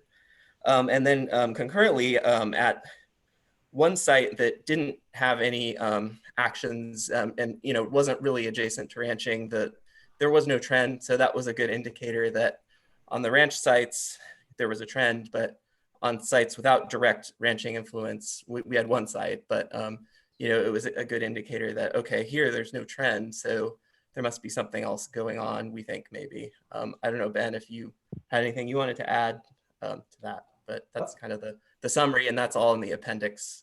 I forget what letter appendix that is. Thanks, Dylan. The only thing I would add is I wouldn't even call it statistical wizardry. If you look at the plots of the data that Dylan was talking about between 2000 and 2013, and just plotted them almost in any fashion, we have declines on all the areas where there were those best management practices put in. Okay, great, thank you. And I'll look up the specific, so that's addressed in detail in one of the appendices. I'll look up which letter it is if you're interested in reading the study and understanding it more. And then we do really address that in if you want kind of the Cliff Notes version, you could look at the FAQ that talks about why sometimes do I hear as Point Reyes being addressed as one of the crappiest places in the state or in the country. It really is a misrepresentation, and we encourage you to kind of look at the science. Thank you. That's Appendix L, by the way. Thanks, Dylan. Okay, catching up, we're about 10:19 on the chat. And Don Rogers says your photos do not include snowy plover or the red-legged frogs, 2 species severely harmed by the ranches and PRNS. I can take that. Yeah. So real briefly, yeah, I might not have had them in the intro photos, but I did put them in the end when we were talking about potential ranch impacts on wildlife and endangered species. And those are both really good points, especially I'm more familiar with the snowy plover impacts. They're not necessarily direct impacts, but around ranches, we have higher occurrences of ravens because they're attracted to the ranches. So that's one of those things that needs to be mitigated. It definitely is a tangible impact, and it needs to be mitigated. So I guess that's how I would express it, but it's a concern. And then you see where David posted the frequently asked questions there. So make a note of that, please. Okay, so we're up to 10:20. Susan has a question. Susan Ives, have mountain lions and other predators threatened ranching operations? Can you give examples? And why and when did National Park Service kill a mountain lion at the seashore? I don't know who wants to take that. I'm definitely not aware of the National Park Service killing a mountain lion at the seashore ever. To address the first part, I can say that, specific in the lease permits that exist right now, part of the understanding of operating a ranch within a national park is that there is wildlife, and there may be some wildlife conflicts, but there's no predator management that will take place. So it's sort of understood to be that there may be some impacts to ranches from the predators that are within the park, and that's something to expect on the part of the ranchers because they are within the national park. But I don't know, Ben, if you know anything about a mountain lion being killed or anything. I've never heard that. Yeah, I've never heard that. Dylan, you? No, we've had reports from ranch operators of mountain lion potentially taking a calf or something like that from the ranches, but again, no, I don't know. We'd have to ask our wildlife biologist, if we had conclusive evidence of that or not. But certainly they're out there, and certainly coyotes and things like that are also issues. And there's site-specific examples on ranches where we've looked at changes to the operational kind of how the ranchers deal with calving to mitigate that. So things like moving the calving areas to closer to the ranch and things, and keeping closer eye on the animals to mitigate things like that. That's one, there's definitely examples in some of the ranches in the park where that has been done already to, where there's been specific wildlife issues. Okay, great, thank you. I do on this topic just want to remind folks, and I see way at the bottom Susan saying Fidele is a source of information. We've had them come to this committee and other committees, as well as other biologists working closely on North Bay mountain lion populations. So that information is in previous notes. Great, and it's hard for me to see the brand new messages, so I know. I'm working through to make sure I don't miss anything. So I think you stay on track. You're doing great, Jeff, to be thorough for us. Back if there's something we need to address, David. Yep. Thank you. Yep. Okay, so Susan Ives has another question, and this is a good one. They're all good, sorry, but this is important. How much of the seashore budget goes to preserving species and habitats compared to ranch management, including infrastructure and subsidies? And I think you'll see some other questions along this line, so maybe you can tackle the budgeting side. Ben, do you feel, I mean, I definitely have some things I can say about this. And maybe I'll say those, and then Ben, if you have more details, I can tell you. So, of the land that the National Park Service manages in the North District of Golden Gate and in Point Reyes National Seashore, we manage about 86,000 acres or so in total. So about a third of that land, 28,000 acres, a little bit less, is within ranching. I can absolutely tell you that not a third of the budget goes towards ranching if you were to look at it based on the acreage. In fact, there's quite a small percentage that goes to it. I don't know that exact number. I don't know if either Ben or Dylan want to say anything more. That's kind of the extent of my knowledge on that. There is, it's a large area of the park that does not receive much of the funding. Yeah, I don't have anything to add. I think that that's accurate, Melanie. And one example would be, we have a natural resources division, and our range management program within that natural resources division is relatively small. It's just one or two people. And within our cultural resources division, there's some work with ranchers to maintain and upkeep some of those buildings, and that's also it's not the majority of that cultural resources division. This is Dylan. I would say also that Appendix D of the EIS might speak to that a little bit in terms of it kind of takes a broad look at operating costs, but it doesn't get down into some of these details, and I don't have those numbers either off the top of my head.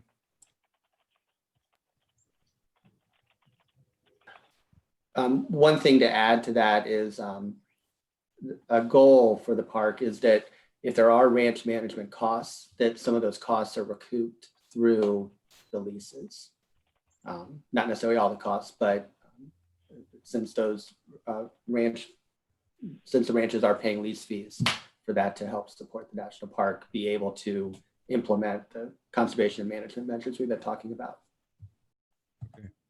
Well, I think budgeting issues are important, and I think as MCL tries to find our way forward in supporting implementation of this plan, and particularly the conservation, the mitigation requirements and conservation practices, I think we'll want to look at those budgeting questions and see how we can, work with our locally elected officials to increase that budget, to make sure that you have the resources, the financial resources to do the work that we all want to see done, in these conservation improvements. So I think David will maybe revisit this with more detail.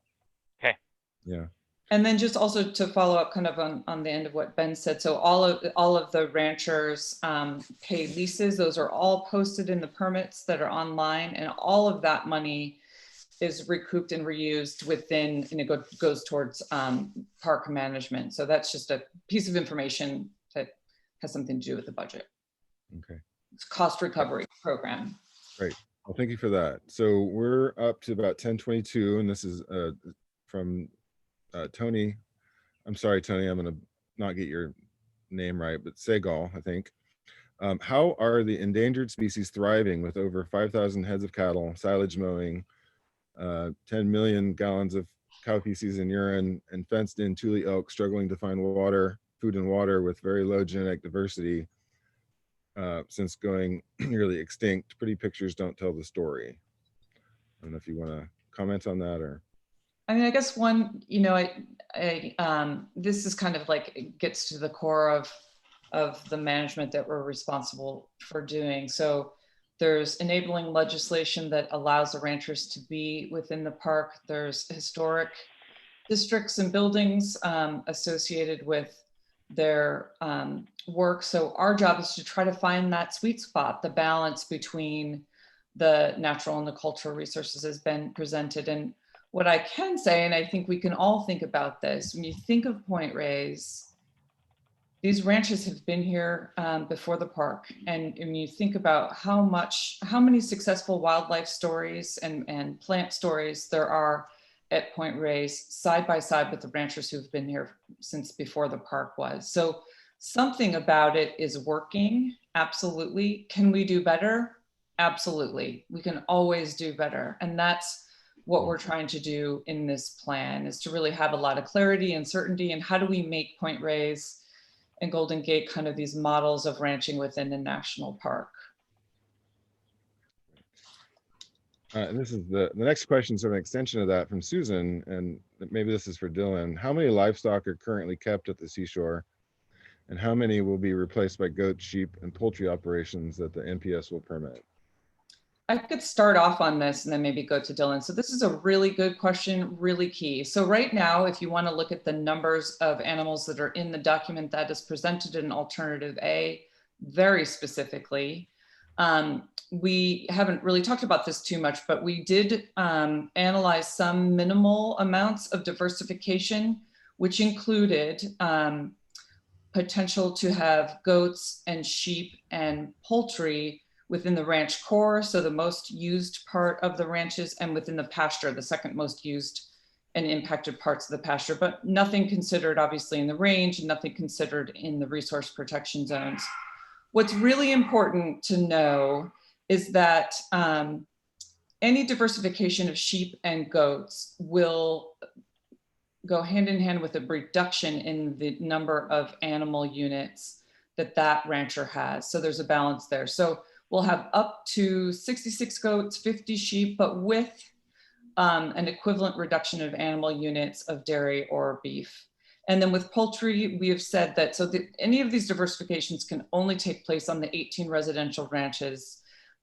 In the poultry, we have analyzed having up to 500 chickens within the core or the pasture. I think it's also really important to note that right now within the park, most ranches have something called a personal use of other livestock. So, and different ranches have different levels. So for example, one ranch may have 10 animal units of personal use livestock. And so they maybe have right now 50 sheep on the ranch. With this document, we are kind of resetting the clock of where we are. There will be no more personal use of animal units, and everything will fall under this current plan. So folks are probably aware right now, there are pigs on some ranches, there are goats on some ranches, there's some sheep on some ranches. Those are all under personal use within and permitted within their permits. With this document and moving forward, there'll be no longer any personal use, and there'll be very specific use of livestock that have been environmentally reviewed, and will be a part of the lease permit within the ranch operating agreement. And Dylan, I don't know if you want to say anything more. No, just to, regarding the number of animals that are currently there, that's in the EIS. There's a nice summary table, kind of page 58, 57, 58, that goes through a lot of these kind of key numbers and things in the different alternatives. But based on the lease permits, which Melanie mentioned are posted online, there's about 2,400 animal units of beef cattle, so and then 3,325 dairy cattle. Yeah, that's the short answer. And I'll just add, for clarity's sake, one bovine animal unit equals somewhere around 5 ovine sheep animal units. So no, it's not a one-to-one, and that's what Melanie was explaining. So please do read those sections, and it'll help you understand those units and what the park's doing on that front. Jeff, yours. Okay, we're at 10:23, folks, on the chat. From Don Rogers again, if you are preserving the cultural elements of PRNS, why are you allowing modernized dairy operations in the park? Your argument may make sense if the ranches were operated as they were in the 1850s. Bob McClure, when questioned, said he could not make a living if he was required to use the historical and cultural methods. Heck, aren't they even using the methods in place in the 60s when they aren't even using, excuse me, the methods in place in the 60s when they sold their land? Why is our national park purchased to preserve nature being polluted and destroyed with modern operations for private profit? This is a good question. And this really comes down to the enabling legislation within Point Reyes National Seashore and Golden Gate that gives the Secretary of the Interior the discretionary authority to offer lease permits for beef and dairy operations, not specific to any time frame. And so, so there's that component. So without that enabling legislation, this would not and could not occur. There are also these historic districts, and part of the historic district is the pastoral look and feel of the area. And that is maintained by having cattle on the ranches. So we don't mandate how they operate. What we do is maintain the integrity of the districts and then the integrity of the historic structures within the districts. And that's in the historic preservation world, that's best accomplished by active use by those structures and the landscape. So, but I think it really is important. I think it goes back to Ben's presentation. We don't get to choose which cultural resources we preserve and which we don't. We're responsible for preserving them all. And we cannot rank them as of less importance than the natural resources. It's a delicate balance. Frankly, it's a challenging mission that we have, because we also, in addition to preserving these natural cultural resources for generations to come, we also are charged with public use and enjoyment and education, and making all those things work together is a complex tapestry, I guess. Yeah. Okay, so Terry Thomas has a question, and this is specific to budgeting.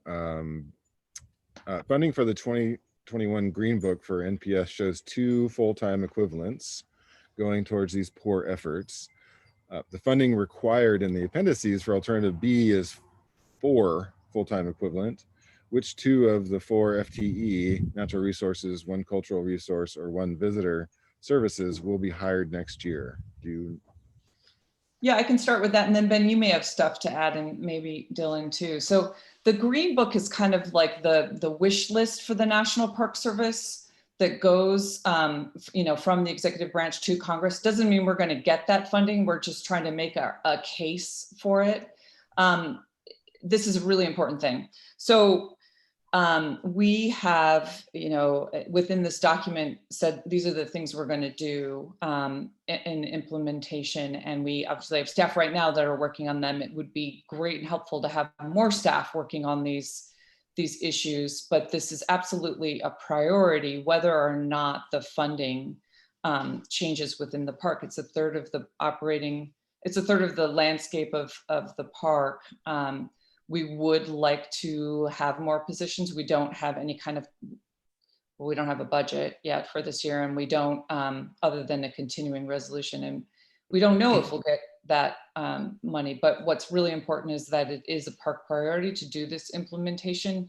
We have park staff working on it now, and we do hope to create opportunities to have more staff as outlined in Appendix D. And then Ben, I don't know if you or Dylan want to add anything to that. I would just say, just like Melanie said, this is at the forefront of our minds. Over the past couple of weeks, actually, we've been having our internal meetings at the park, looking at all the new responsibilities. And this question is asked very clearly, and what positions are most critical immediately, what positions are most critical next year, following year, so that as we are able to fund positions, however they're funded, we know what's our number 1 priority, number 2 priority, number 3 priority. So we're working on that. Okay, and so I think it's up to groups like us to contact our congressman to get that funding, help you get that funding, so we can focus on that this year.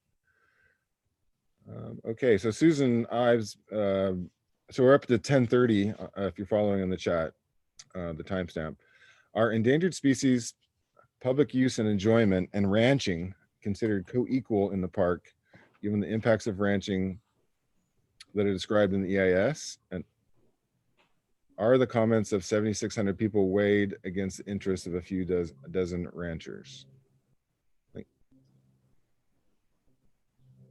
I feel like in some ways we've answered this question in different ways. So it's, you know, we are super interested and engaged with the public that are commenting on this planning document, but again, it is not a vote. And our job is to try to balance the natural and cultural resources and the public use of those, following the enabling legislation that we have, which allows the ranch operators to continue their action. So our job, given all of those, is to figure out a way to do it in the best way possible. And we just encourage everyone to, you know, join in and helping us figure out how we do that. I think ranching is here to stay within Point Reyes National Seashore. It's integral to the story of the peninsula and the Olima Valley. And I think, you know, given our enabling legislation and direction from the secretary, this is where we are. So how do we do it in the best way we can? Okay, great. So from Burr Henneman, Burr asks, what is the baseline for the non-impairment standard? Is 1962, the date the land is acquired, or some other date? No, this is a good question. Dylan, do you know the answer to this question? And I'm not sure what the non-impairment standard is. If it's the no action? No, I don't know the answer. I mean, I think you already covered that the no action is what we analyze in the EIS. But as far as non-impairment for the park, I'm not sure. Yeah. So Burr, maybe you have more information, but just to explain to everyone. So when we're looking at this plan and we're analyzing all of the action alternatives, so B through F, they are all compared to the current condition, which is alternative A. So everything is compared to what is happening right now, if that helps. And Burr, I'm not sure that was exactly what you were going for, but. Burr asks organic, or he puts in a later chat, just now, Organic Act non-impairment standard. Does that help? And if not, we can take it back and get the answer. We don't have to, Yeah. I don't think I know the answer to that. Sorry. Okay, let's take it back and agree that we'll get the answer. Yep. Okay, so next question, Jocelyn Knight asks, when was the NPS going to start monitoring the effects of the CAFOs within the National Seashore? How would they do that with the current staff? And David, are there CAFOs in the Seashore? What's a CAFO? There are animal feeding operations. Those dairies are confined animal operations. Yeah. So the dairies are, and just briefly, they are covered under the San Francisco Regional Board Water Quality Control Board's general order for animal feeding operations. I'll stop there, and Melanie, Dylan, Ben, whatever you. Yeah, Dylan, do you want to tackle this? Yeah, I think David kind of got at the heart of it. I mean, so there's the 6 dairies that Melanie mentioned, and yeah, they're regulated by the Regional Water Quality Control Board, and those regulations have a number of requirements essentially that that these dairies need to adhere to make sure that they're minimizing impacts to water quality. So things that inspections, there's monitoring, there's a bunch of different planning documents and things that they need to have, and inspections and monitoring they need to do. And so I think I forgot the exact wording of the original question. Did that get it? The question, or did I miss something? That sounds good. Yeah, I think you're okay there. Hey, David, we need to do a time check. I know. Personally, I have another meeting starting and starting now. Okay. How do we want to? But there's another hour worth of chat questions. Yes, I agree. How do you want to proceed? Well, first, let me ask our guest presenters, where are you with time between now and say noon? I've got a few more minutes. I have another meeting coming up as well. Okay. Not quite as quickly as Jeff. I can step into your role and just keep reading through. So if you need to sign off, the alternative too, and I might ask Melanie, Ben, and Dylan. I am copying. We do have the full chat, and so we can go offline and work with you to get a few responses. So are folks game to stay on another 15 minutes? Jeff, I can step into your space if you need to Okay, sign thank off. you, David. Appreciate it. Thank you, and, Melanie, Yeah, Ben, and Dylan. Appreciate your Thanks time. so much, Jeff. Appreciate it. Yeah, thank you. that we work through what we can. I really appreciate it. I think this has been a very useful way to work through questions, both uncertainties and concerns, and connect back to the documents. And the work and research that's gone into preparing them. If we went till 11:45, are folks okay with that? Do that. And then we will agree that Melanie, I can work with you and give you I've cut and pasted the full chat document. I've got that report for the questions we don't get to. So the next question is from Don Rogers and is, your primary purpose is to preserve the park and its native inhabitants for future generations. The ranch operations are harming endangered species. You can't balance extinction. I think, a statement more than a question. And yeah, so that's a statement, and probably both Ben and Dylan can respond to this too. This is, so obviously we work with the U.S. Fish and Wildlife Service under the Endangered Species Act, and National Marine Fisheries Service under Endangered Species Act. It's actually interesting. In some cases, some of the endangered species that we have within the park would be more endangered if ranches went away. Those would be red-legged frogs and Sonoma spineflower.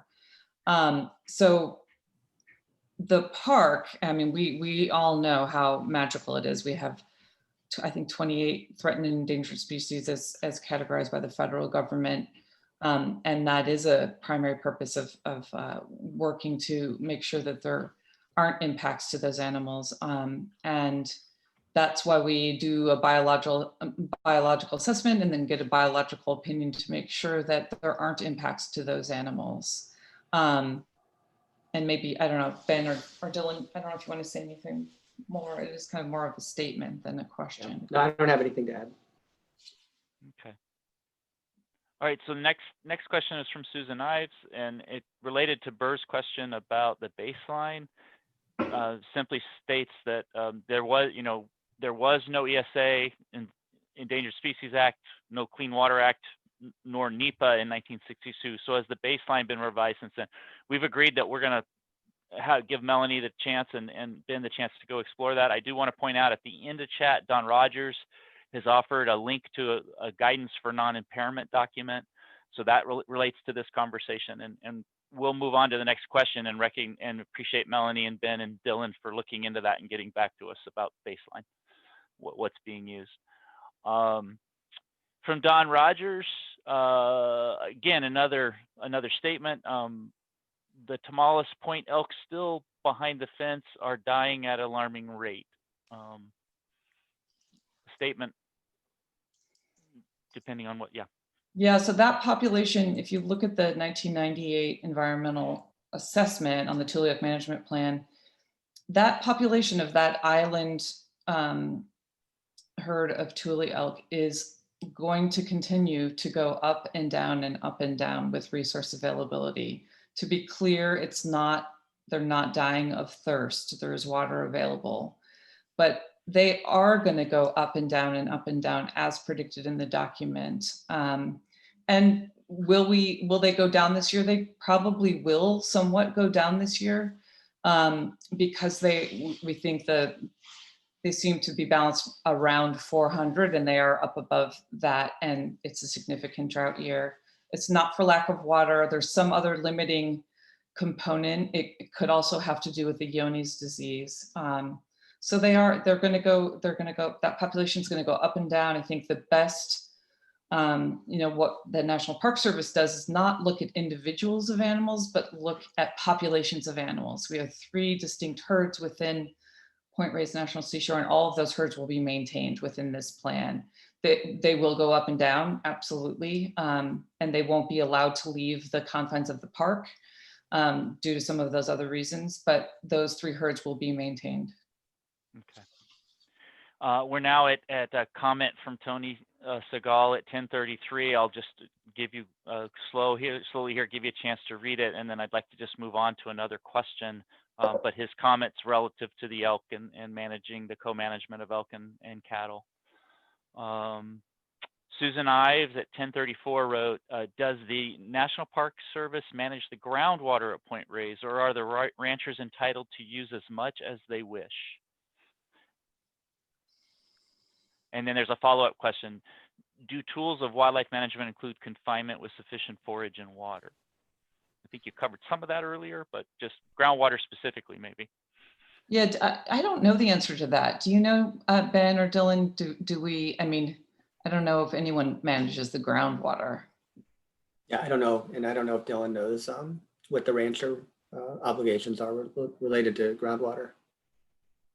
I can say that in the EIS we do, analyze water quantity. So it looks at, how much water use, there's some calculations there about, how much water are the ranches using, and what are the impacts of that use. So, we look at that in that sense in the EIS. What would the water use be, in alternative B, is what are the impacts of that use? So that's there to look at. Let me just say that the Department of Water Resources, and through its implementation of the Sustainable Groundwater Management Act, is responsible with and works with local jurisdictions on ranking groundwater basins and requiring groundwater management plans. That act was just recently passed, and so we could come back to that and give detail for Marin and the North Bay region. And I do believe our land use and water committee has had that topic at other times. So we could look to them for some information about that. So Tony writes at 1036, a question, how are the cows managed too? If they are too many of them, does the National Park Service turn a blind eye to the fact that the ranchers have more cows than are allowed at Point Reyes National Seashore? So kind of back to some of that, how are AUMs set? How are they enforced? How does the Park Service work with the ranchers on that? Dylan, you want to handle that? Sure. Yeah, so the leases stipulate, certain numbers of animal units that are allowed, and, maximum at what time and things like that. And one of the primary tools we use to look at grazing use is residual dry matter monitoring. There's actually an appendix on that, and I don't have that in front of me right this moment, but it's another appendix. And so we look at use on, how much standing vegetation, herbaceous vegetation is left at the end of kind of this dry season as we come back into the rainy season. And so that's a metric we use to look for.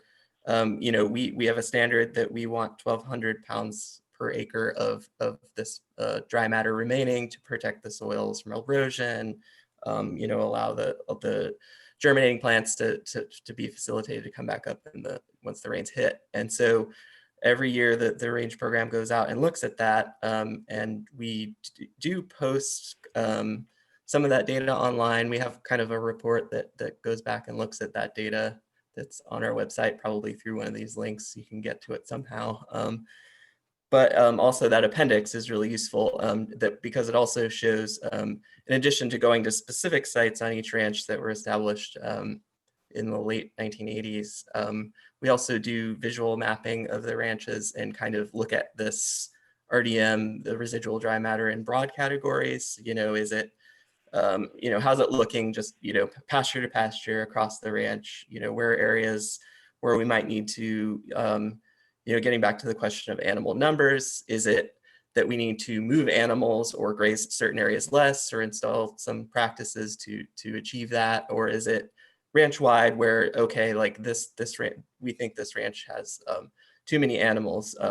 A lot of these animal numbers have kind of, in the leases have been refined over the years based on some of these, ranch management things and looking at that. So they're somewhat dialed in, but then we also have another appendix, and again, Ben helped with this, that's a forage model that looks at, how much do cows eat? How much do we think the land is producing in different types of rainfall years? And it's another tool that we're looking to utilize as part of this process to help with kind of, you know, more predictive modeling and another way to look at the use by cattle and, you know, the appropriate numbers to meet some of the desired conditions that we have in the EIS.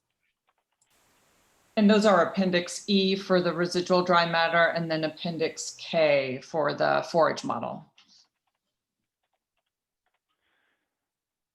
So let me try to be a little efficient with time. I feel like Susan Ives, that the next question you pose has similarly been asked to some degree already, and is in line with a question that Susan Stump asks, just 2 questions down. So, you know, are cows considered a natural resource? I'm going to read Susan Ives and read Susan Stump's and then ask you to tackle them. Or are wildlife killed directly or indirectly through starvation or habitat destruction to conserve private ranching? Susan Stump asks, how are other herds shown on Ben's map in California managed to keep their numbers within the capacity of the land where they are kept, or where they live, that is a great question. So as we mentioned, the Thule elk within the state of California are all managed, with the exception of the ones within Point Reyes National Seashore, are managed by the California Department of Fish and Wildlife. And they, you know, this is the story of the conflict between elk and agricultural elk and private property in the cases for land outside of the park. This is why we work so closely with the California Department of Fish and Wildlife on how we should manage our herds and what are they doing. So the way that the California Department of Fish and Wildlife handles the populations and conflicts with elk is that they manage the herd through hunting. So I think in 2019, there were 332 hunting tags for elk that were given, and that kind of keeps the population at nearly 6,000 for the state. Hunting is not something we considered within Point Reyes National Seashore due to a lot of, I mean, we had 2.5 million visitors a year and then active ranching. So there's some obviously big safety issues there. We will consider possibly the use of trained volunteers. So that would be someone who would work with either a contractor or a Park Service person to help manage. But obviously safety is like one of the key components. But the state, really getting to the question, is the state manages through hunting tags. Great. We're at 11:43, and I've promised to let our guests go at 11:45. So rather than take another question, I'm going to commit to all of you that I will work with Melanie offline, and we will go over the remaining questions and see how, Melanie, you might want to how we can get some responses and content back. That could look like us highlighting an FAQ question, right, that tackles a specific question already here. Or maybe you might add to your FAQs based on a question that gets asked. So do know that we've recorded this session. I want to thank you both to those that have entered their questions. I think, you know, well poised and useful questions. I want to thank Melanie and Ben and Dylan for, you know, taking time to think through those questions and offer information and connect back to the General Management Plan Amendment and the final EIS. Really appreciate that. And just to wrap up, I just want to say that, you know, we will take away, Bob, Jeff, and I, thinking about our next meeting and around this topic, broadly the issues of water quality, maybe the Coastal Commission process as it relates to this. We just want to foster continued discussion and learning around this effort and the details. And then it seemed like a lot of important questions and interest in implementation and the budgeting going forward. And of course, then our committee, we're tracking other topics as well. So we will be looking in the coming new year to think about the stream conservation ordinance that the County of Marin will be looking at for its countywide plan update. And of course, ag employee housing continues to be an important issue broadly in the county. With that, again, thank you all. This meeting has been recorded. Like our other committee meetings, MCL is archiving our meetings, and so you'll have a chance to share that with others. I think great information, references, resources shared today. And Melanie, Ben, Dylan, can't thank you enough, and to our participants for the ways in which you respectively provided questions.